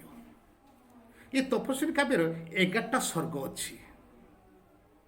11ଟା ସ୍ୱର୍ଗ, 11ଟା ସ୍ୱର୍ଗରୁ ସେ ଚତୁର୍ଥ ସ୍ୱର୍ଗରୁ ଆସିଛି। ଚତୁର୍ଥ ସ୍ୱର୍ଗରୁ ମଙ୍ଗଳେ ଅଇଲା ଅଇଲା ଉଷା କବିତାଟାକୁ ସେ ଆଣିଛନ୍ତି। ବୁଝିଲା ତ? ତପସ୍ୱିନୀ କାବ୍ୟର 11ଟି ସ୍ୱର୍ଗରୁ ଆସିଛି। 11ଟି ସ୍ୱର୍ଗ ଭିତରେ ଯେଉଁ ଚତୁର୍ଥ ସ୍ୱର୍ଗ ରହିଲା, ଚତୁର୍ଥ ସ୍ୱର୍ଗର ପୁଣି 32ଟା ପଦ। 32ଟା ପଦ ବୁଝିପାରୁଛ? କେତେଟା ପାଦକୁ ନେଇ ଗୋଟେ ପଦ? ତେଣୁ 32ଟା ପଦକୁ ନେଇ ପଦରୁ ପ୍ରଥମ 10ଟା ପଦକୁ ଆଣିକି ରଚନା କରାହେଇଛି ମଙ୍ଗଳେ ଅଇଲା ଉଷା କବିତା। ମଙ୍ଗଳ ଅଇଲା ଉଷା କବିତାଟା ସେଇ ତପସ୍ୱିନୀ କାବ୍ୟର ଚତୁର୍ଥ ସ୍ୱର୍ଗର ପ୍ରଥମ 10ଟା ପଦକୁ ନେଇକି ରଚନା ହେଇଛି। ବୁଝିଲା ତ? ତେଣୁ ତାକୁ ସେ ଯେଉଁ କବିତାଟାକୁ ସେ ଚୋଖୀ ରାଗରେ ରଚନା କରିଛନ୍ତି। ଚୋଖୀ ଛନ୍ଦରେ।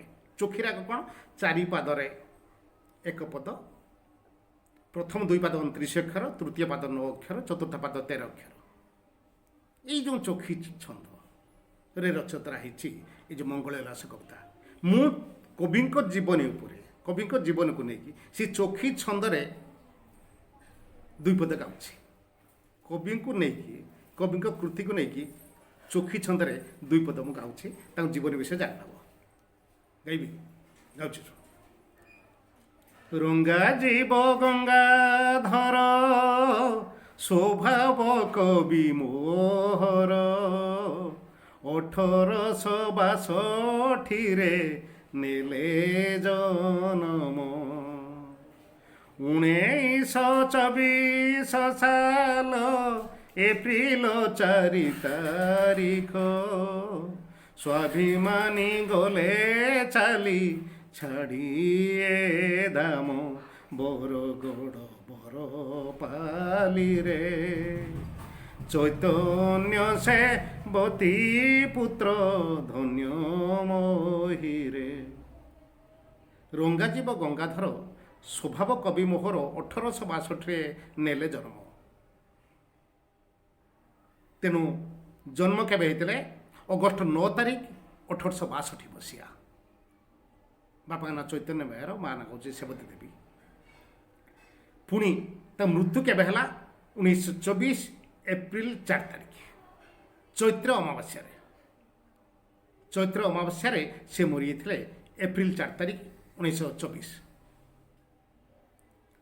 କହୁଛି ତପସ୍ୱିନୀ ଇନ୍ଦୁମତୀ ପ୍ରଣୟ ବଲରୀ କୃତି ଉତ୍କଳ ଲକ୍ଷ୍ମୀ ପଦ୍ମିନୀ କିଚକ ବୋଧ ଅଯୋଧ୍ୟା ଦୃଶ୍ୟ କାବ୍ୟାଦି କବିତା କଲୋଳ ନିଧି କୃଷକ ସଙ୍ଗୀତ କ୍ଷୁଦ୍ର ଗୀତି ସମ୍ପଦ କବିତା ମାଳାଦି লিখন ପୁରାତନେ ନୂତନ ତ ତାଙ୍କର ସର୍ଜନ। ତେଣୁ ପୁରାତନରେ ନୂତନତ୍ୱ ଦେଇ ସିଏ ତାଙ୍କର ସୃଷ୍ଟି ଗୁଡ଼ିକ ସର୍ଜନା କରିଛନ୍ତି। ପୁରାତନ କାହାଣୀକୁ ନୂତନତ୍ୱ ଦେଇଛନ୍ତି। ନୂତନ ସମାଜରେ ସେ ସମୟର ସମାଜର ଅବସ୍ଥାକୁ ଚିତ୍ରଣ କରି ସେ ଦେଇଛନ୍ତି। ପ୍ରକୃତିକୁ ଜୀବନ ଦେଇ କବିତା ଲେଖିଥିବାରୁ ତାଙ୍କୁ ସ୍ୱଭାବ କବି କୁହାଯାଏ। ପ୍ରକୃତି ଉପରେ ଲେଖିଥିବା ତମ ପ୍ରକୃତି କବି, ପ୍ରକୃତିକୁ ଜୀବନ ଦେଇ ଲେଖିଥିବାରୁ ତା ଭିତରେ ଜୀବନ ସଞ୍ଚାର କରିଥିବାରୁ ତାଙ୍କୁ ସ୍ୱଭାବ କବି କୁହାଯାଏ। ବୁଝିଲା କ'ଣ? ସେଇ ସ୍ୱଭାବ କବି ଗଙ୍ଗାଧର ମେହେରଙ୍କ ପରିଚୟ ମୁଁ କହିଦେଲି। ବୁଝିଲା କ'ଣ? ତା ଜନ୍ମ ମୃତ୍ୟୁ କହିଦେଲି। ଜନ୍ମ ଶ୍ରାବଣ ପୂର୍ଣ୍ଣିମା ତିଥିରେ ଯେମିତି ହେଇଥିଲା 1862 ମସିହାରେ, ଠିକ୍ ସେ ମୃତ୍ୟୁ ହେଇଗଲା ଅମାବାସ୍ୟାରେ, ଅନ୍ଧକାର ଅମାବାସ୍ୟାରେ ସିଏ ଚାଲିଗଲେ। ତେଣୁ ସେଇ ଯେଉଁ ବିରାଟ କବି, ଓଡ଼ିଆ ସାହିତ୍ୟର ଅମୂଲ୍ୟ ସମ୍ପଦ, ସମ୍ବଲପୁରରେ ଯେତେବେଳେ ହିନ୍ଦୀ ଭାଷାକୁ ପ୍ରଚଳନ କରାଉଥାଏ, କୋର୍ଟ କଚେରୀରେ ଓଡ଼ିଆ ଭାଷା ଉଠାଇ ଦେଇ ହିନ୍ଦୀ ଭାଷା ପ୍ରଚଳନ କରିଥାଏ, ସେତେବେଳେ ସ୍ୱର ଉତ୍ତୋଳନ କରିଥିଲେ ଏଇ ସ୍ୱଭାବ କବି ଗଙ୍ଗାଧର ମେହେର ସମ୍ବଲପୁରରେ। ବୁଝିଲ ତ? ତେଣୁ ସେଇ ସ୍ୱଭାବ କବି ଗଙ୍ଗାଧର ମେହେରଙ୍କ ଶ୍ରେଷ୍ଠ କାବ୍ୟ ତପସ୍ୱିନୀ କାବ୍ୟର ଶ୍ରେଷ୍ଠ କବିତା ଏଇ ଯେଉଁ ମଙ୍ଗଳା ଓଷା, ତାଙ୍କ ଶ୍ରେଷ୍ଠ କବିତା ସମସ୍ତେ ଜାଣିଛନ୍ତି, ସମସ୍ତେ ସ୍ୱର କରି ଗାଆନ୍ତି, ସମସ୍ତେ ଜାଣନ୍ତି, ଅମୂଲ୍ୟ ସମ୍ପଦ ତାଙ୍କର। ସେଇ ମଙ୍ଗଳା ଓଷା କବିତା ବିଷୟରେ ଆଜି ଆମେ ପାଠ କରିବା ହେଲା। ବର୍ତ୍ତମାନ ଦେଖିବା ଚୋଖୀ ରାଗର ଅଛି ତ। ମଙ୍ଗଳେ ଓଇଲା ଉଷା ବିକଚ ରାଜୀବ ଦୃଶା ଜାନକୀ ଦର୍ଶନ ତୃଷା ହୃଦଏ ବହି କର ପଲ୍ଲବେ ନିହାର ମୁକ୍ତା ଧରି ଉପହାର ସତୀଙ୍କ ବାସ ବାହାର ପ୍ରାଙ୍ଗଣେ ରହି କଳ କଣ୍ଠ କଣ୍ଠେ କହିଲା ଦର୍ଶନ ଦିଅ ସତୀ ରାତି ପାହିଲା। ଦେଖ, ମଙ୍ଗଳେ ଓଇଲା ଉଷା। ଉଷା ଦେବୀ କେଉଁ ସମୟରେ ଆସିଛନ୍ତି? ମଙ୍ଗଳ ସମୟରେ, ବ୍ରାହ୍ମ ମୁହୂର୍ତ୍ତରେ। ବିକଚ ରାଜୀବ ଦୃଶା। ବିକଚ ବି ଉପସର୍ଗ କଚ ଧାତୁ ଅପ୍ରତ୍ୟୟ ଲାଗି ହେଇଛି ବିକଚ। ବି ଉପସର୍ଗ କଚ ଧାତୁ ଅପ୍ରତ୍ୟୟ ଲାଗି ହେଲା ବିକଚ। ବିକଚ ମାନେ ପ୍ରସ୍ଫୁଟିତ ବା ଫୁଟିଥିବା। କିଏ? ରାଜୀବ। ରାଜୀବ ଭାଙ୍ଗିଦେବା, ରାଯୁକ୍ତ ଜୀବ। ମିଶର ଦେଶରେ ସୂର୍ଯ୍ୟ ଦେବତାଙ୍କୁ କୁହାଯାଏ ରା। ସୂର୍ଯ୍ୟ ଦେବତାଙ୍କୁ କୁହାଯାଏ ରା। ରାଙ୍କର ଜୀବ। ଜୀବ ମାନେ ଜୀବନ। ଯିଏ ଯାହାକୁ ଅତି ଭଲ ପାଏ ସେ କହେ ମୋ ଜୀବନ ସିଏ। କୃଷ୍ଣ ଯଶୋଦାଙ୍କର ଜୀବନ ଥିଲେ, ରାଧା କୃଷ୍ଣଙ୍କର ଜୀବନ ଥିଲେ। ଯିଏ ଯାହାକୁ ଅତି ଭଲ ପାଏ ସେ ତାଙ୍କ ଜୀବନ ଥାଏ, ଜୀବନ ବୋଲି କୁହନ୍ତି, ମୋ ଜୀବନ। ତେଣୁ ସୂର୍ଯ୍ୟ ଉଇଁଲେ ପଦ୍ମ ଫୁଟେ, ଜହ୍ନ ଉଇଁଲେ କଇଁ ଫୁଟେ। ତେଣୁ ସୂର୍ଯ୍ୟ ଆସିବା କାଣି ପଦ୍ମ ଫୁଟୁଛି, ପଦ୍ମ ଅନେଇକି ରହୁଛି, ତାକୁ ଢଳ ଢଳେଇକି ଅନେଇକି ରହୁଛି। ତେଣୁ ସୂର୍ଯ୍ୟଙ୍କର ଜୀବନ ସିଏ। ତ ରାଙ୍କର ଜୀବ, ରା ମାନେ ସୂର୍ଯ୍ୟ, ତାଙ୍କର ଜୀବ ମାନେ ଜୀବନ, ତାର ପଦ୍ମ ଫୁଲ, ତା ପଦ୍ମକୁ ରାଜୀବ କୁହାଯାଏ। ତେଣୁ କ'ଣ ଅଛି? ରାଜୀବ ଦୃଶା। ଦୃଶା ମାନେ ଦୃଷ୍ଟି। ଦୃଶ ଯୁକ୍ତ ଆ ପ୍ରତ୍ୟୟ ଲାଗି ହେଇଛି ଦୃଶା। ଦୃଶା ମାନେ ଦୃଷ୍ଟି। ରାଜୀବ ଦୃଶା। ବିକଚ ଫୁଟିଥିବା ପଦ୍ମଫୁଲର ଦୃଷ୍ଟି ନେଇକି, ଆଖି ନେଇକି କବି ଯେତେବେଳେ ରଚନା କରିଛନ୍ତି ତାଙ୍କ ପାଖ ପରିପାର୍ଶ୍ୱକୁ ନେଇକି, ପରିବେଶକୁ ନେଇକି ସେ ରଚନା କରିଥିଲେ। ଯେକୌଣସି ସାହିତ୍ୟିକ ଯିଏ ରଚନା କରନ୍ତି ଚାରିପଟର ଅବସ୍ଥାକୁ ନେଇକି, ସେ ସମୟର ସମକାଳୀନ ଅବସ୍ଥାକୁ ନେଇକି, ସମକାଳୀନ ସମାଜର ଚିତ୍ରକୁ ନେଇକି ସେ ସାହିତ୍ୟ ରଚନା କରନ୍ତି। ସେ କାବ୍ୟ ହେଇପାରେ, ନାଟକ ହେଇପାରେ, ଉପନ୍ୟାସ ହେଇପାରେ, ଗଳ୍ପ ହେଇପାରେ। ତ କବି ଯେତେବେଳେ ଗଙ୍ଗାଧର ମେହେର ଅଛନ୍ତି, ନିଶ୍ଚୟ ତାଙ୍କ ସାଇଡ଼୍ରେ, ତାଙ୍କ ଘର ପାଖାପାଖି ଗୋଟେ ପୋଖରୀ ଥିବ ଯେଉଁଥିରେ ପଦ୍ମ ଫୁଲ ପଡ଼ିଥିବ। तो पद्मफुल ता आखि आगू आसी तेणु से भर्ती करदे पुणी लक्ष्य कर ये देखबार आग्रह आस आखिटा मेला हो आखिटा मेला हो ये देखार आग्रह न आखिटा कुंच हो हें किए हे मन जो देखा कहीं कहीं कहीं से जिन आखि मेला हो तेणु सी कौन कर आखि तो मेला हो जाए लक्ष्य कर आखि मेलाटा को पदर पाखुड़ा देख पदर पाखुड़ा देख पदर पाखुड़ा भाया ठीक आखिटा आमर तेणु ये आखि से देखबार आखि सहित पदर पाखुड़ा तुलना कराई तेरे पद फुटी ता पाखुड़ा आसी आखिया को कवि आखिया को सी गुजरी उषा देवी आग्रह आसन देखा मंगला ओइला उषा विकच राजवंश जानकी दर्शन तृषा हृदय जानकी जनक नंदनी जनकर कन्या जानकी किए सीता तांको दर्शन तृषा देखबार शोष तृषा मान शोष सीता को देखबार शोष हृदय बहन करके ये तो देखापी से सीता आसी बाल्मीकि आश्रम रही सकाल सकाल दुटी जन उषा देवी देखिए बहुटा किए आसी अयोध्या राणी आछा देखा देखा केमी देखा देखा तो आखि मेला हो दुटी बुझे देख तेणु से आखिटा क्या सहित फुटी सुंदर पद्म फूल आखि सहित तुलना कराई उषाकर आखि को कौन आछ देखा कर पल्लवे निहार मुक्ता धरी उपहार उपहार कौन आछती निहार मुक्ता कर पल्लवे कर रूपक पल्लव हवा कथा पल्लव माने पत्र पल्लव माने पत्र नव पल्लव होता कलिया पत्र होता लाल रंगर पत्र कि पल्लव खाई पत्र ताना कौन है ना सक राति ये काकर टोपा पड़ी शिशिर टोपा पड़ी पत्र पर पड़ी पद्म पत्र भी पड़ी ढल ढल हो सी कुछ ना से ढल ढल होनी से काकर टोपा नुहे आउ ना मुक्ता शिशिर मुक्ता काकर मुक्ता सी मुक्ता भाया टल टल हो तेणु पल्लव रूपक हाथ में कर रूपक हाथ नुहे पल्लव रूपक हाथ में उषार हाथ कौन पल्लव पत्र पत्र रूपक हाथ में निहार मुक्ता को शिशिर मुक्ता निहार मुक्ता को उपहार धरी आस पत्र काकर टोपा पड़ी सी कुछ ना से पत्र रूपक हाथ में धरचन कौन शिशिर को धरिकी शिशिर मुक्ता को धरिकी आस सती बास बाहर प्रांगणे रही प्रांगण माने अगणा आम दांड दुआर देख ना से अगणा जोटा से अगणा प्रांगण माने अगणा सती बास भवन तो बाहर बाहर प्रांगण बाहर अगणा प्रांगण माने अगणा बाहर अगणारे से ठिया होती कौन कहते कलकंठ कंठे कहला कलकंठ कोईली हो पारे पिक बनप्रिय हो पारे पिक को कहुए कलकंठ तो कलकंठ स्वर कोईली कंठ कलकंठ कंठे कंठ माने स्वर कोईली स्वर कहला किए कहला उषा देवी कहला दर्शन दिय सती राति पाहिला हे सती दर्शन दर्शन दिय सती सती दीर्घकार हवा था ये हर्षकार अच्छी कहीं हर्षकार ना संबोधन रे सीता को संबोधन को डाक हे सती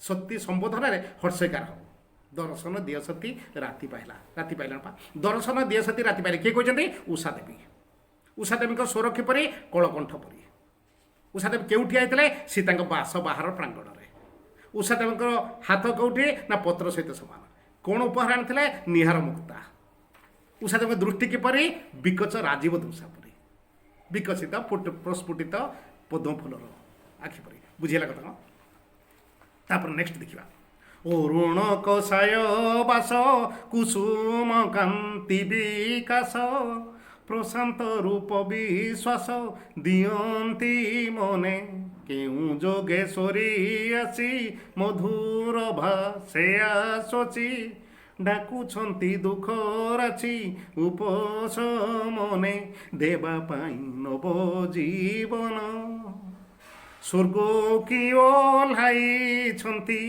मर्त्य भुवन भोर भोर समय सूर्य उठी ना उपरको सूर्य उठुंट आखि आकाश लाल वर्ण होती लोहित वर्ण धारण कर प्रातः सूर्य को अरुण कह जाए प्रात सूर्य को अरुण कहुए, मध्याह्न सूर्य को मार्तंड बा तपन कहुए, आउ सायंकालीन सूर्य को अस्तायमान सूर्य को विकर्तन कहुए। तेणु ये सूर्योदय प्रातकालीन सूर्य अरुण रंग लाल रंग धारण करता है, लाल आकाश रही आकाश लाल वर्ण धारण कर कवि कह ना लाल वर्ण नुहे। आउ उषा देवी लाल रंगर पाठ वस्त्र पिंधिकी आसती। उषा देवी अरुण कसाई बास, बास मान वस्त्र, कसाई मान ईसत लाल, अरुण मान लाल, अरुण भली ईसत लाल रंगर वस्त्र। पुणी उषा को जो देवी कही से साधारण लुगा पिंधि नथिबे, कटन शाढ़ी पिंधे 300-400 टकर पिंधे निश्चय पाठ शाढ़ी पिंधे, ब्रह्मपुरी पाट हो बा खुंडुआ पाट हो बमकेई पाट हो बुझल कौन बा टसर पाट पाठ पिंधिकी आसते ते पाठ शाढ़ी पिंधिकी आसते उषा देवी। कौ रंगर लाल रंगर अरुण रंगर कुसुम कांति विकास, फूल सब झड़ी पड़ी, फूल सब फुटी जाइए, चारिआडे फूल सब फुटी सकाल सब फूलर ज्योति को विकसित कर कौन आस प्रशांत रूप विश्वास दियंते बोलते। प्रशांत रूप, प्रशांत अत्यंत शांत बा धीर स्थिर। प्रशांत माने कौन? अत्यंत शांत बा धीर स्थिर, धीर स्थिर रूप चुपचाप तुम जो रूपटा नहीं आस कहीं प्रशांत रूप ना सीता मन विश्वास भर देवाई। सीता जो अस्थिर मन नहीं से अच्छा काली स्वामी छाड़ दी, लक्ष्मण कहीं छाड़ देगला सी जानी पारना, राति सारा दुख जर्जर होती मनरे विश्वास भर देवाई से प्रशांत रूप धारण कर।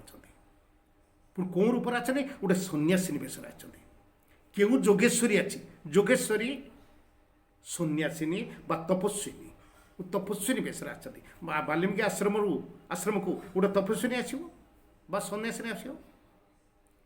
सन्यासिनी कौ रंग पिंधा है? गेरुआ रंगर बा लाल रंगर वस्त्र पिंधे, तो से भाया से लाल रंगर पाट वस्त्र पिंधिकी गोटे सन्यासिनी बेश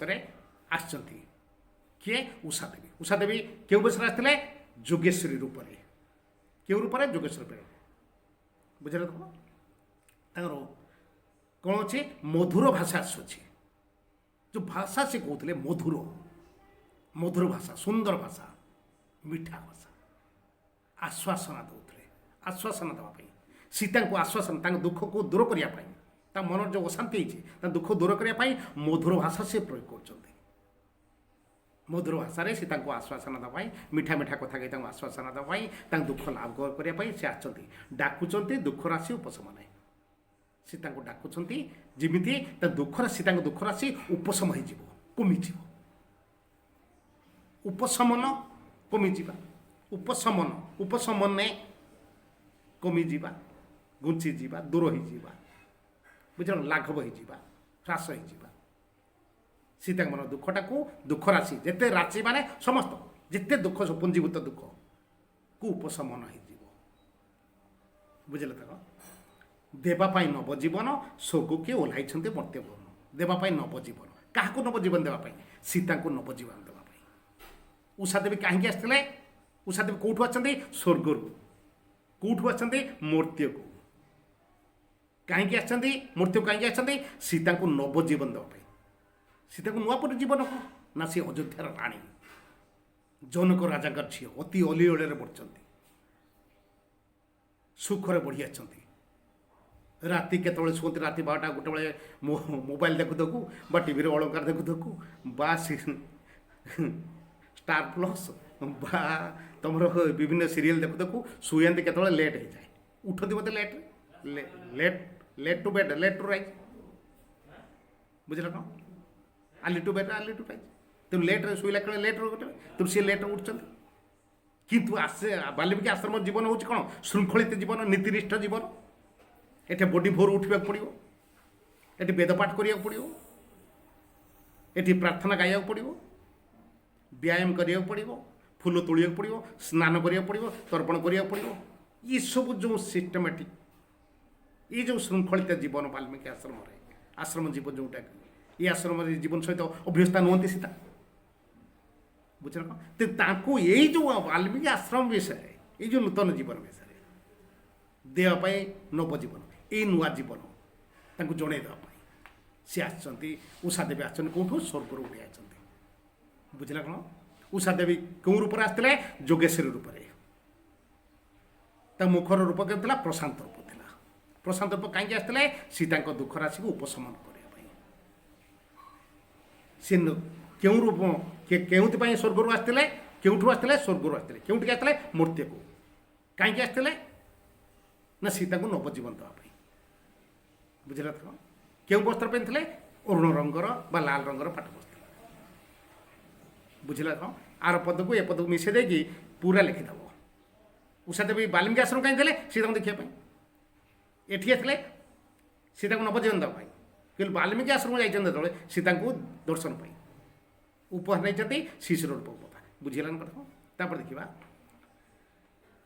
ସମୀର ସଙ୍ଗୀତ ଗାଏ ଭ୍ରମର ବୀଣା ବଜାଏ ସୁରଭି ନର୍ତ୍ତନେ ଥାଏ ଉଷା ନିର୍ଦ୍ଦେଶେ କୁମ୍ଭାଟୁଆ ହୋଇ ଭାଟ ଆରମ୍ଭିଲା ସ୍ତବ ପାଠ ଲଳିତ କଳିଙ୍ଗ ଓଇଲା ପାଟ ମାଗଧ ବେଶେ ଲଳିତ ମଧୁରେ କହିଲା ଉଠ ସତୀ ରାଜରାଣୀ ରାତି ପାହିଲା।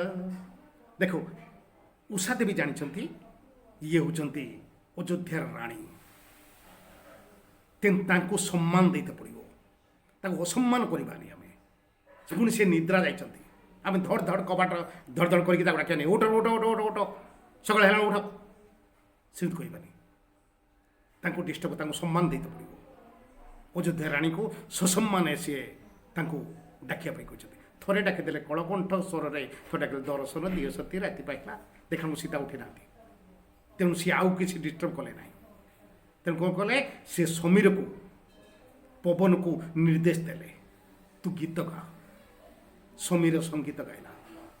ଭ୍ରମରକୁ କହିଲେ ତୁ ବୀଣା ବଜା। ସୁରଭି କହିଲେ ତୁ ନୃତ୍ୟ କର।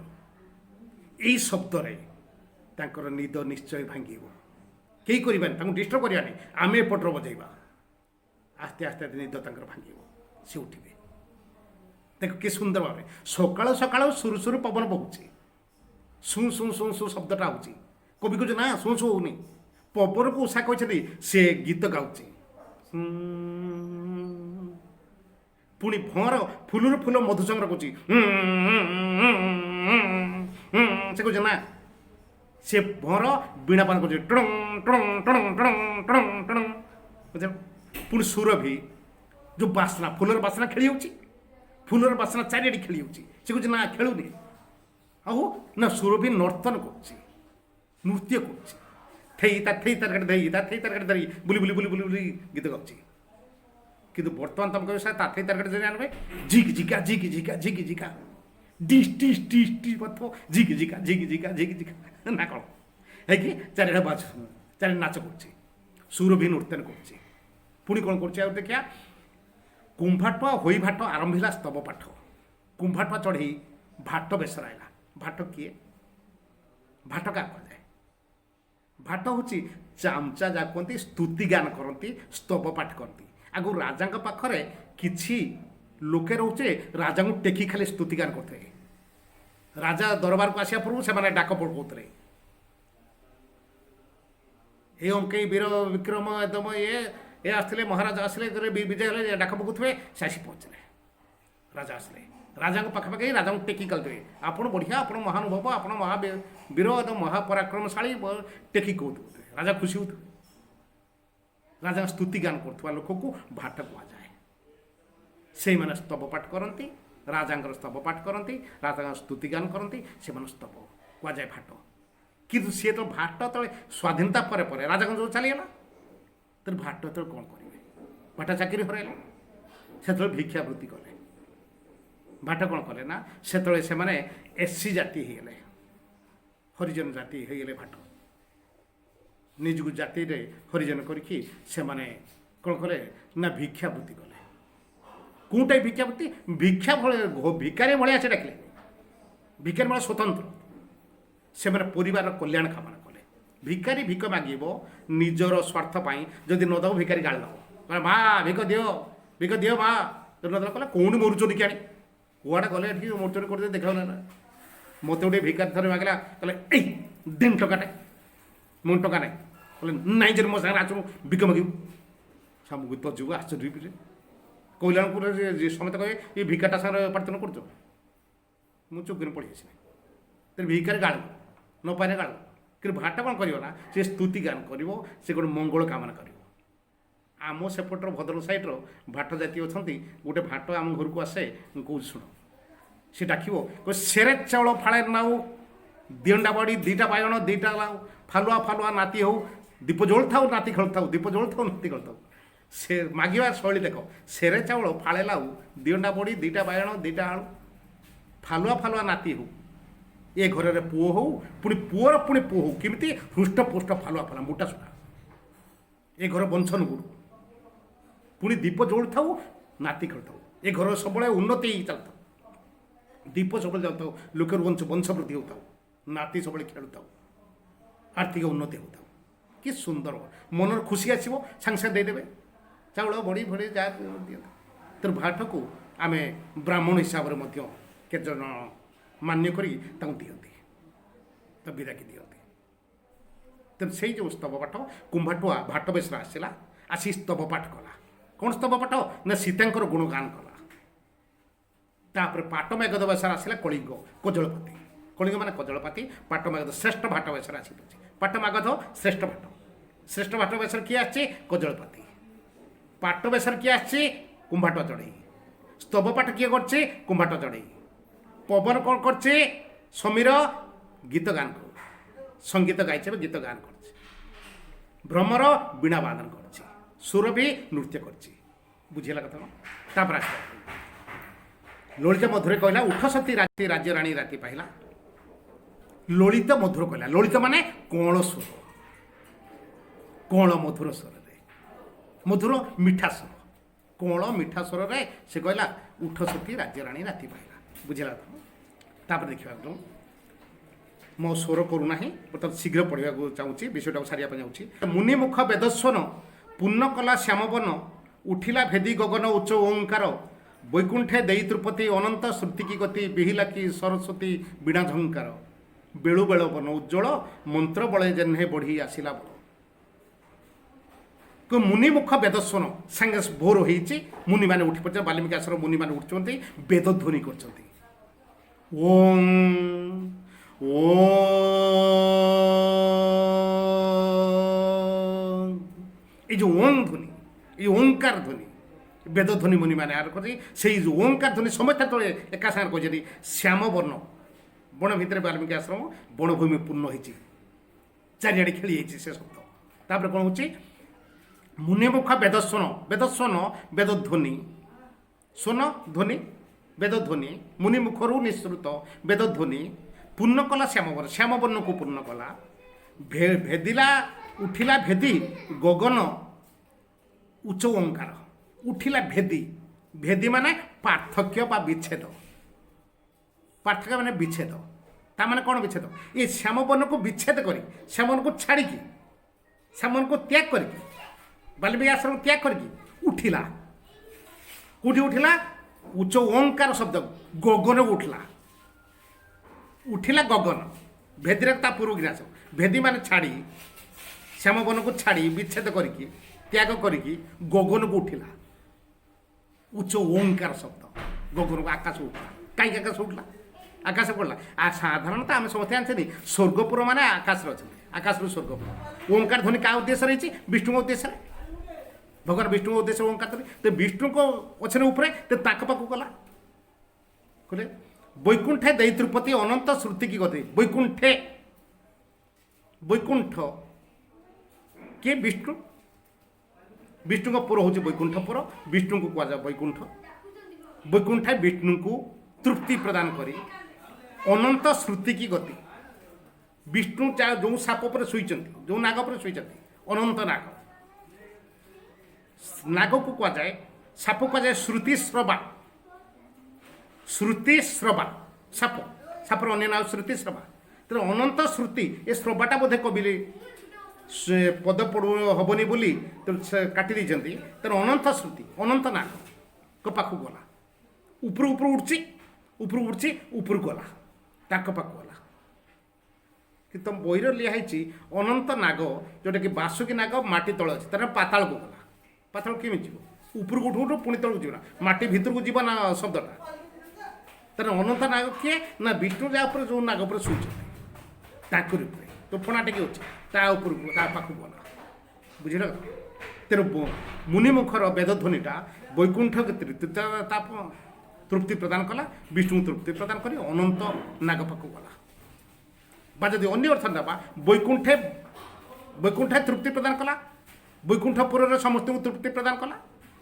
पुणी अनंत जे अनंत किए नाही अंत जार भगवान विष्णु ताक श्रुति कान पाखु गला ये अर्थ भी से जहाँ हो जे वैकुंठे विष्णु को तृप्ति प्रदान कर आम देखा अनंत श्रुति श्रुति श्रवा पाखु गला बिहिला कि सरस्वती बीणा झंकार बिहिबा सृष्टि है बिहिबा माने सृष्टि है बिहिला सृष्टि है बिहिला माने सृष्टि है जेमिति सरस्वती बीणा झंकार कर टुडुं ओं टुडुं ओं टुडुं टुडुं सरस्वती उनको बीणा झंकार सते सृष्टि है किया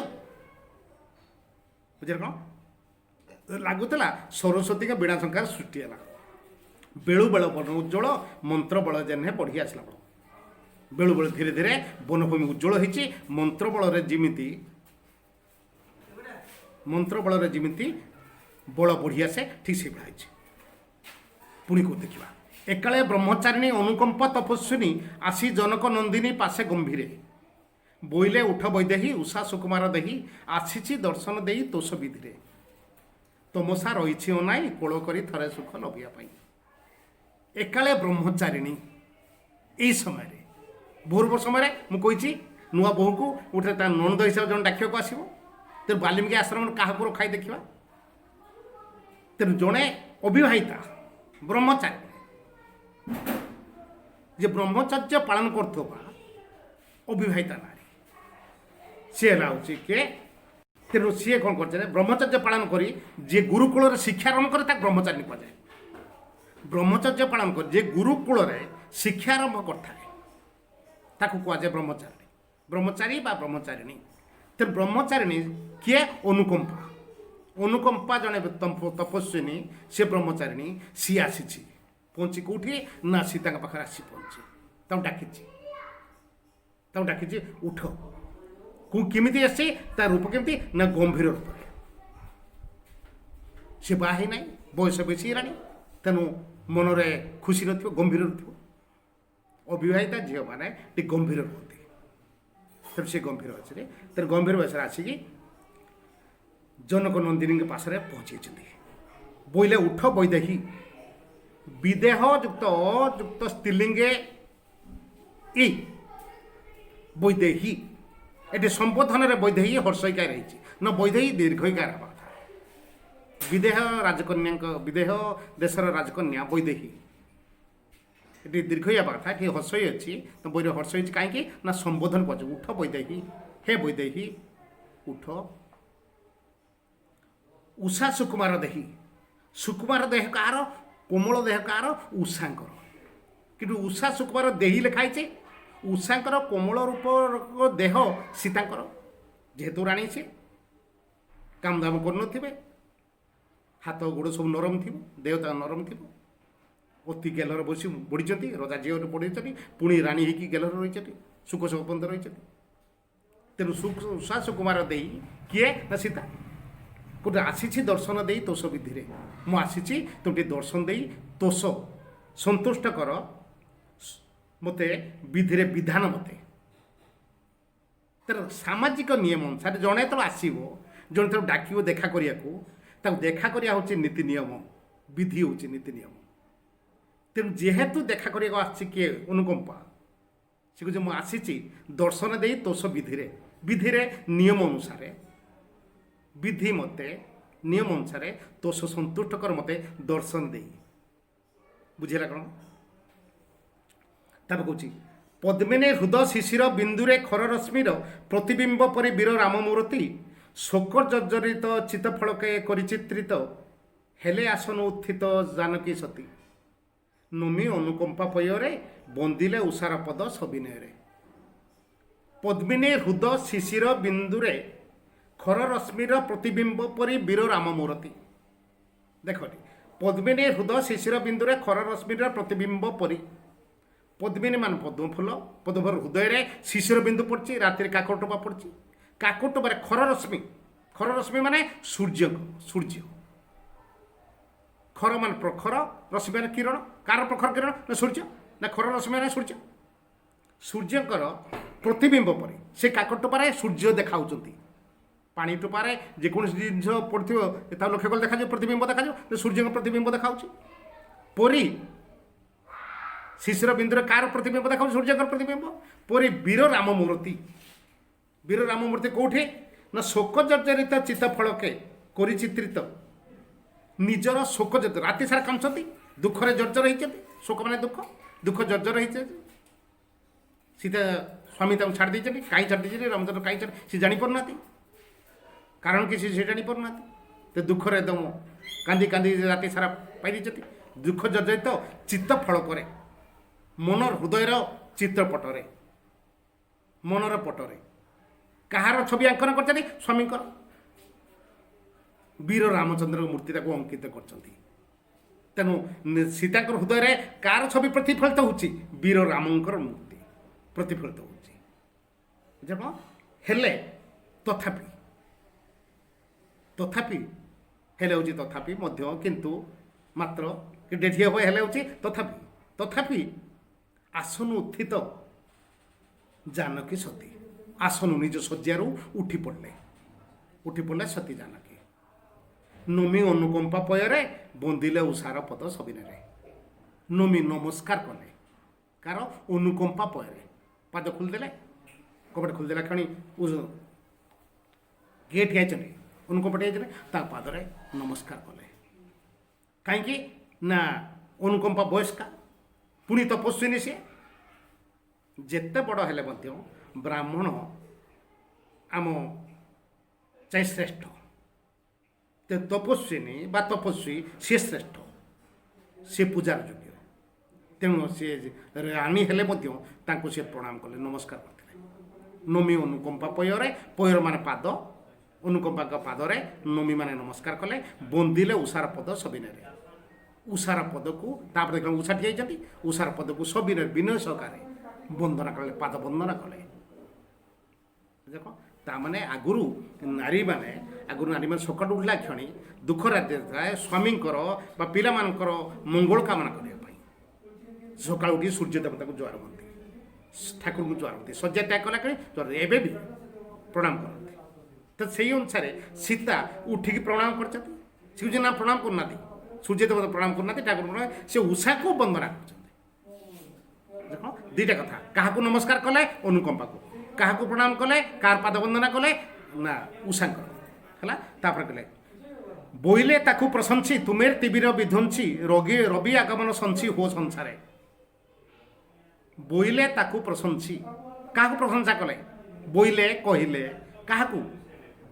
ଉଷାଙ୍କୁ କହିଲେ ପ୍ରଶଂସା କରି କହିଲେ, ଉଷା ପ୍ରଶଂସା କଲେ ତୁମେ ତିମିର ବିଧ୍ୱଂସୀ। ହେ ଉଷା ଦେବୀ, ତୁମେ ତିମିର ଅନ୍ଧକାରର ବିଧ୍ୱଂସକାରୀ। ବିଧ୍ୱଂସୀ ମାନେ ଧ୍ୱଂସକାରିଣୀ। ତୁମେ ଆସିଲା କ୍ଷଣି ଅନ୍ଧକାର ପଳଉଛି, ତ ଅନ୍ଧକାରକୁ ତୁମେ ଧ୍ୱଂସ କରିଦେଉଛ। ତୁମେ ତିମିର ବିଧ୍ୱଂସୀ। ଉଷାଙ୍କୁ ସୀତା କ'ଣ କହି ପ୍ରଶଂସା କଲେ? ତିମିର ବିଧ୍ୱଂସୀ କହି। ରବି ଆଗମନ ସଞ୍ଚି ହୋ ସଂସାରେ। ତୁମେ ସଦାସର୍ବଦା, ରବି ମାନେ ସୂର୍ଯ୍ୟଙ୍କ ଆଗମନ ସଞ୍ଚି ମାନେ ସୂଚକ, ସୂର୍ଯ୍ୟଙ୍କର ଆଗମନ ସୂଚକ।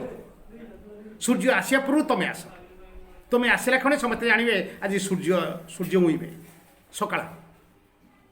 ବୁଝିଲେ? କ'ଣ ଦିନ ହେବ ବା ସକାଳ ହେବ, ତୁମେ ଆସିବା କ୍ଷଣି ଜାଣିବେ। ତେଣୁ ହେ ଉଷା ଦେବୀ, ତୁମେ ସୂର୍ଯ୍ୟଙ୍କର ଆଗମନର ସୂଚକ ହୋ। ବୁଝିଲା? କ'ଣ? ତୁମ୍ଭ କୋମଳ ଚରଣ କରେ ଜ୍ୟୋତି ଆହରଣ, ତହିଁ ଯାଉଛି ଶରଣ ଦୃଢ଼ ଆଶାରେ। ତୁମ୍ଭ କୋମଳ ଚରଣ, ତୋ ପାଦଟା କେମିତି କୋମଳ, ସକାଳ ପାଦଟା କୋମଳ, ବଡ଼ି କୋମଳ।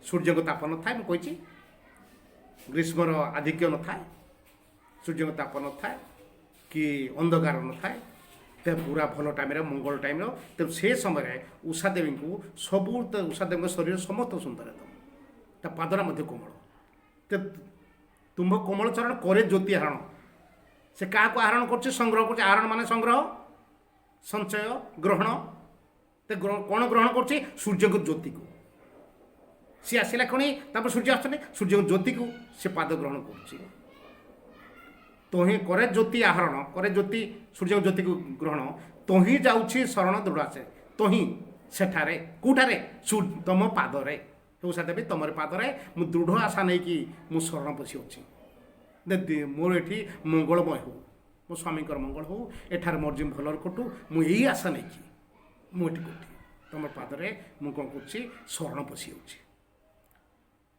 शुभ्र सौरभ रसिके शुभ संपादिनी हो रघुवंशिके शुभ्र माने पवित्र सौरभ माने बासना बा सुगंध सौरभ सुगंध और रसिका माने गुणग्राही रसिक माने गुणग्राही बुझल देखो शुभ्र सौरभ रसिक कौन अच्छे पवित्र सौरभर गुणग्राही किए ना तमें उषा देवी हे उषा देवी तुम पवित्र सौरभर गुणग्राहिनी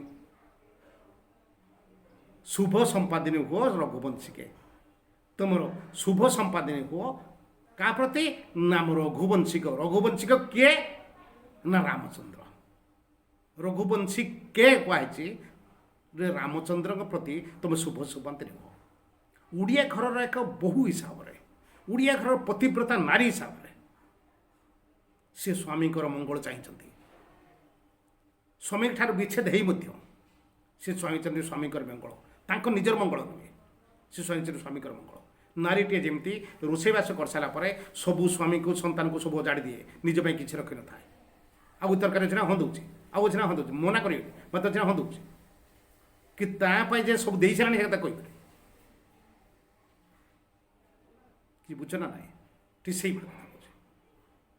किंतु से कौन करते सीता स्वामी मंगल चाहिए तापर देखा उत्सुक हृदय रात्रि शेष आश्रम धात्री तमसा निर्मल गात्री पवित्र धारा प्रांगणे कुसुम बिंची सुवासित निरसिंची मंगल प्रदीप रची प्रभाती तारा मुहु मुहु मीन नयने चाहूला सीता सती शुभागमने उत्सुक हृदय रात्रि उत्सुक हृदय उत्कंठिता हृदय केतले सीता आसवे केतले भोर हम सीता स्नान करते आसवे आउ कौन ना पोखरी पोखरी नाई समस्ते ठीक आसुच्च गाधोक कौटी तमसा नदी को उत्सुक हृदय उत्कंठित हृदय रात्रि शेष आश्रम धात्री तमसा नदी को कवि आश्रम धाई हिसाब से चित्रण कर आश्रम धाई जे कि समस्त सेवाकारिणी समस्त मंगलकारिणी समस्त हिताकांक्षी सी हूँ धात्री आश्रम धात्री किए तमसा नदी बुझ आश्रम धात्री किए तमसा तमसा क्यों रूप कवि चित्रण कर आश्रम धात्री हिसाब तार देख तापर से कहते तमसा निर्मल गात्री पवित्र धारा गात्री माने देह तार केमिति ता देह बा शरीर केमिति निर्मल ता देह शरीर कौन था पानीटा निर्मल पवित्र धारा ता धारा पवित्र उच्छृंखल नुहे गंगा नदीर जल उच्छृंखल गग जोर चलती कि ये धीर भाव बोई पूरा आस्ते आस्ते आस्ते आस्ते बोई पवित्र धारा निर्मल एकदम स्वच्छ स्वच्छ पवित्र निर्मल धारा गात्री बुझिपाल निर्मल गात्री गात्री मान देह बा शरीर ता देह शरीर निर्मल पवित्र धारा प्रांगणे कुसुम बिंची सुवासित निरछिंची मंगल प्रदीप रची प्रदीप प्रभाती धारा प्रांगण में सीता आसापी गछर सब फूल खसी पड़ी गंगशिउली फूल खसी पड़ी टगर फूल किसी खसी पड़ी कवि कहते ना फूल फुटिनी तमसा नदी फूल बिछाड़ी देती सीता सीता से फूल पर माड़िकी जी पाद काले कंटा पचो फूल बिंची देते आउ कौन होची ना सुबासित सिनेर छिंचती सकाल उठला खाने आमर नारी मैंने कौन करते गोबर पानी छिंची दिखते पवित्र सी कहे ना सीता जेहेतु अयोध्या राणी आछंती तेणु सुबासित नीर छिंचन हो सुबासित नीर को सी छिंची देते प्रांगण कुसुम बिंची देते अगणार फूल बिछाड़ी देते कहते मंगल प्रदीप रचित गोटे दीप जल देते मंगल दीपटे आकाश रे प्रभाती तारा कुआ तारा पूर्व दिगरे कुआ तारा देखा सेटा सूर्यास्त समय शुक्र तारा हो जाए पश्चिम पट देखा जाए बड़ तारा देखो शुक्र तारा कहते संध्या तारा कहते पुणी सकाଳେ देखा पूर्व दिगरे से देखा जाए प्रभाती तारा बा कुआ तारा बा पाहाती तारा से ताराटा जो देखा कवि ना तारा नुहे आउ से दीपटे जाई प्रभाती तारा को मंगल दीप हिसाब से चित्रण करके कवि कहते ये तमसा नदी मंगल दीपटे जाई मुहुर्मुहु मीन नयने चाहूला सीता सती सुभागरे मुहुर्मुहु माने पुनः पुनः रिपीटेडली बारंबार मीन नयने माछ सब नईरे खेली होती तमसा नदी माछ सब से कहे ना माछ कहते माछ आखि नहीं माछ आखि नहीं बारंबार बारंबार चाहते केतल सीता आस केतल सीता आस मुहुर्मुहु बारंबार बुझे कौन मुहुर्मुहु बारंबार प्रतिक्षण से चाहते पुनः पुनः माछ आखि नहीं चाहूला सीता सती शुभागमन सती सीता शुभ आगमन केत हम तापर देखा उट जो तापस कन्या गणक आदर बन्या प्लावने जगत धन्या सतीरतन उटजु माने कुड़िया कुड़ियारू तापस कन्या गणक आदर बन्या प्लावने जगत धन्या सतीरतन सीता तले रातिर पहुँची पहुँचनी छोट छोट झील जी सब अच्छी ऋषि झील सब घेरी छोटे छोटे झील सब किए कांधर ओली पड़ी किए गेल कर पकाऊँ किए कहे तुम तांग हम ना तुम गल कौटी तुम कांदु तो कौन पाई सब गेल कर सब खुशी सब तेणु ऋषि जो ऋषि कन्या मान एत आदर कर बन्या प्लावन बन्या सृष्टि बन्या प्लावित हो तमस्या उठ जो तापस कन्या गण तापस कन्या मान आदर बन्या आदर एमती कर बन्या प्लावन प्लावन रे जगत धन्या सतीरत्न जगत धन्या किए सीता सतीरत्न सीता सतीरत्न सीता महासती सीता पंचसती कहले कुंती द्रौपदी गांधारी अहल्या ओके कुंती द्रौपदी अहल्या गांधारी मंदोदरी ये पंचसती फिर महासती कहते गले अनुसूया अरुंधती सावित्री सीता एम महासती तो सती रत्न महासती सीता बुझे कथा न सी कौन कर बाहरी अवगाहने बाहरिले कौट बाहर घर बाहर अवगाहने अवगाह अन्न जल बुड़ी कर स्नान करने को अवगाहन कहुए गाधियापाई खाली स्नान करने पानी फानी से जल बुड़ी करके गाधियापाई कटे अवगाहन अवगाहन अर्थ हूँ जल बुड़ी कर स्नान करा तो बाहरी अवगाहन कौटी बुड़ी कर गाधे ना तुम सानती बाहरी अवगाहन अनुकंपा गहणे अनुकंपा गहणे अनुकंपा डाकुचे अनुकंपा सहित ता संगे ऋषि जीवन मैंने पहुँचे से मेल गहणे मान मेल चले तमसा धार धार मान कूल तमसा कूल को बहने कले गमन बहने माने तुरंत बा शीघ्र बहन मान तुरंत बा शीघ्र शीघ्र गमन कले तमसा नदी कूल को शीघ्र गमन कले किए सीता क्या गण रे अनुकंपा गण अनुकंपा और ऋषि कन्या मान गण बुझेगा तो सतींकी तमसा अंकरे घेनी स्नेहे आलंगिला तरंग करे सतींकी तमसा निज अंकरे सती किए सीता को तमसा निज अंकरे निज देहरे आलिंगन कला केमती घेनी स्नेहरे आलिंग तरंग करे तरंग रूपक हाथ में तो तमसा नदी हाथ कौन तरंग लहड़ी खेली होची सीता तो पछंती नदी मध्य को पछंती लहड़ी खेली होची ठीक है ना तमसा नदी तो लहड़ी रूपक हाथ में तरंग रूप हाथ में जाबुड़ी धरती मो मालो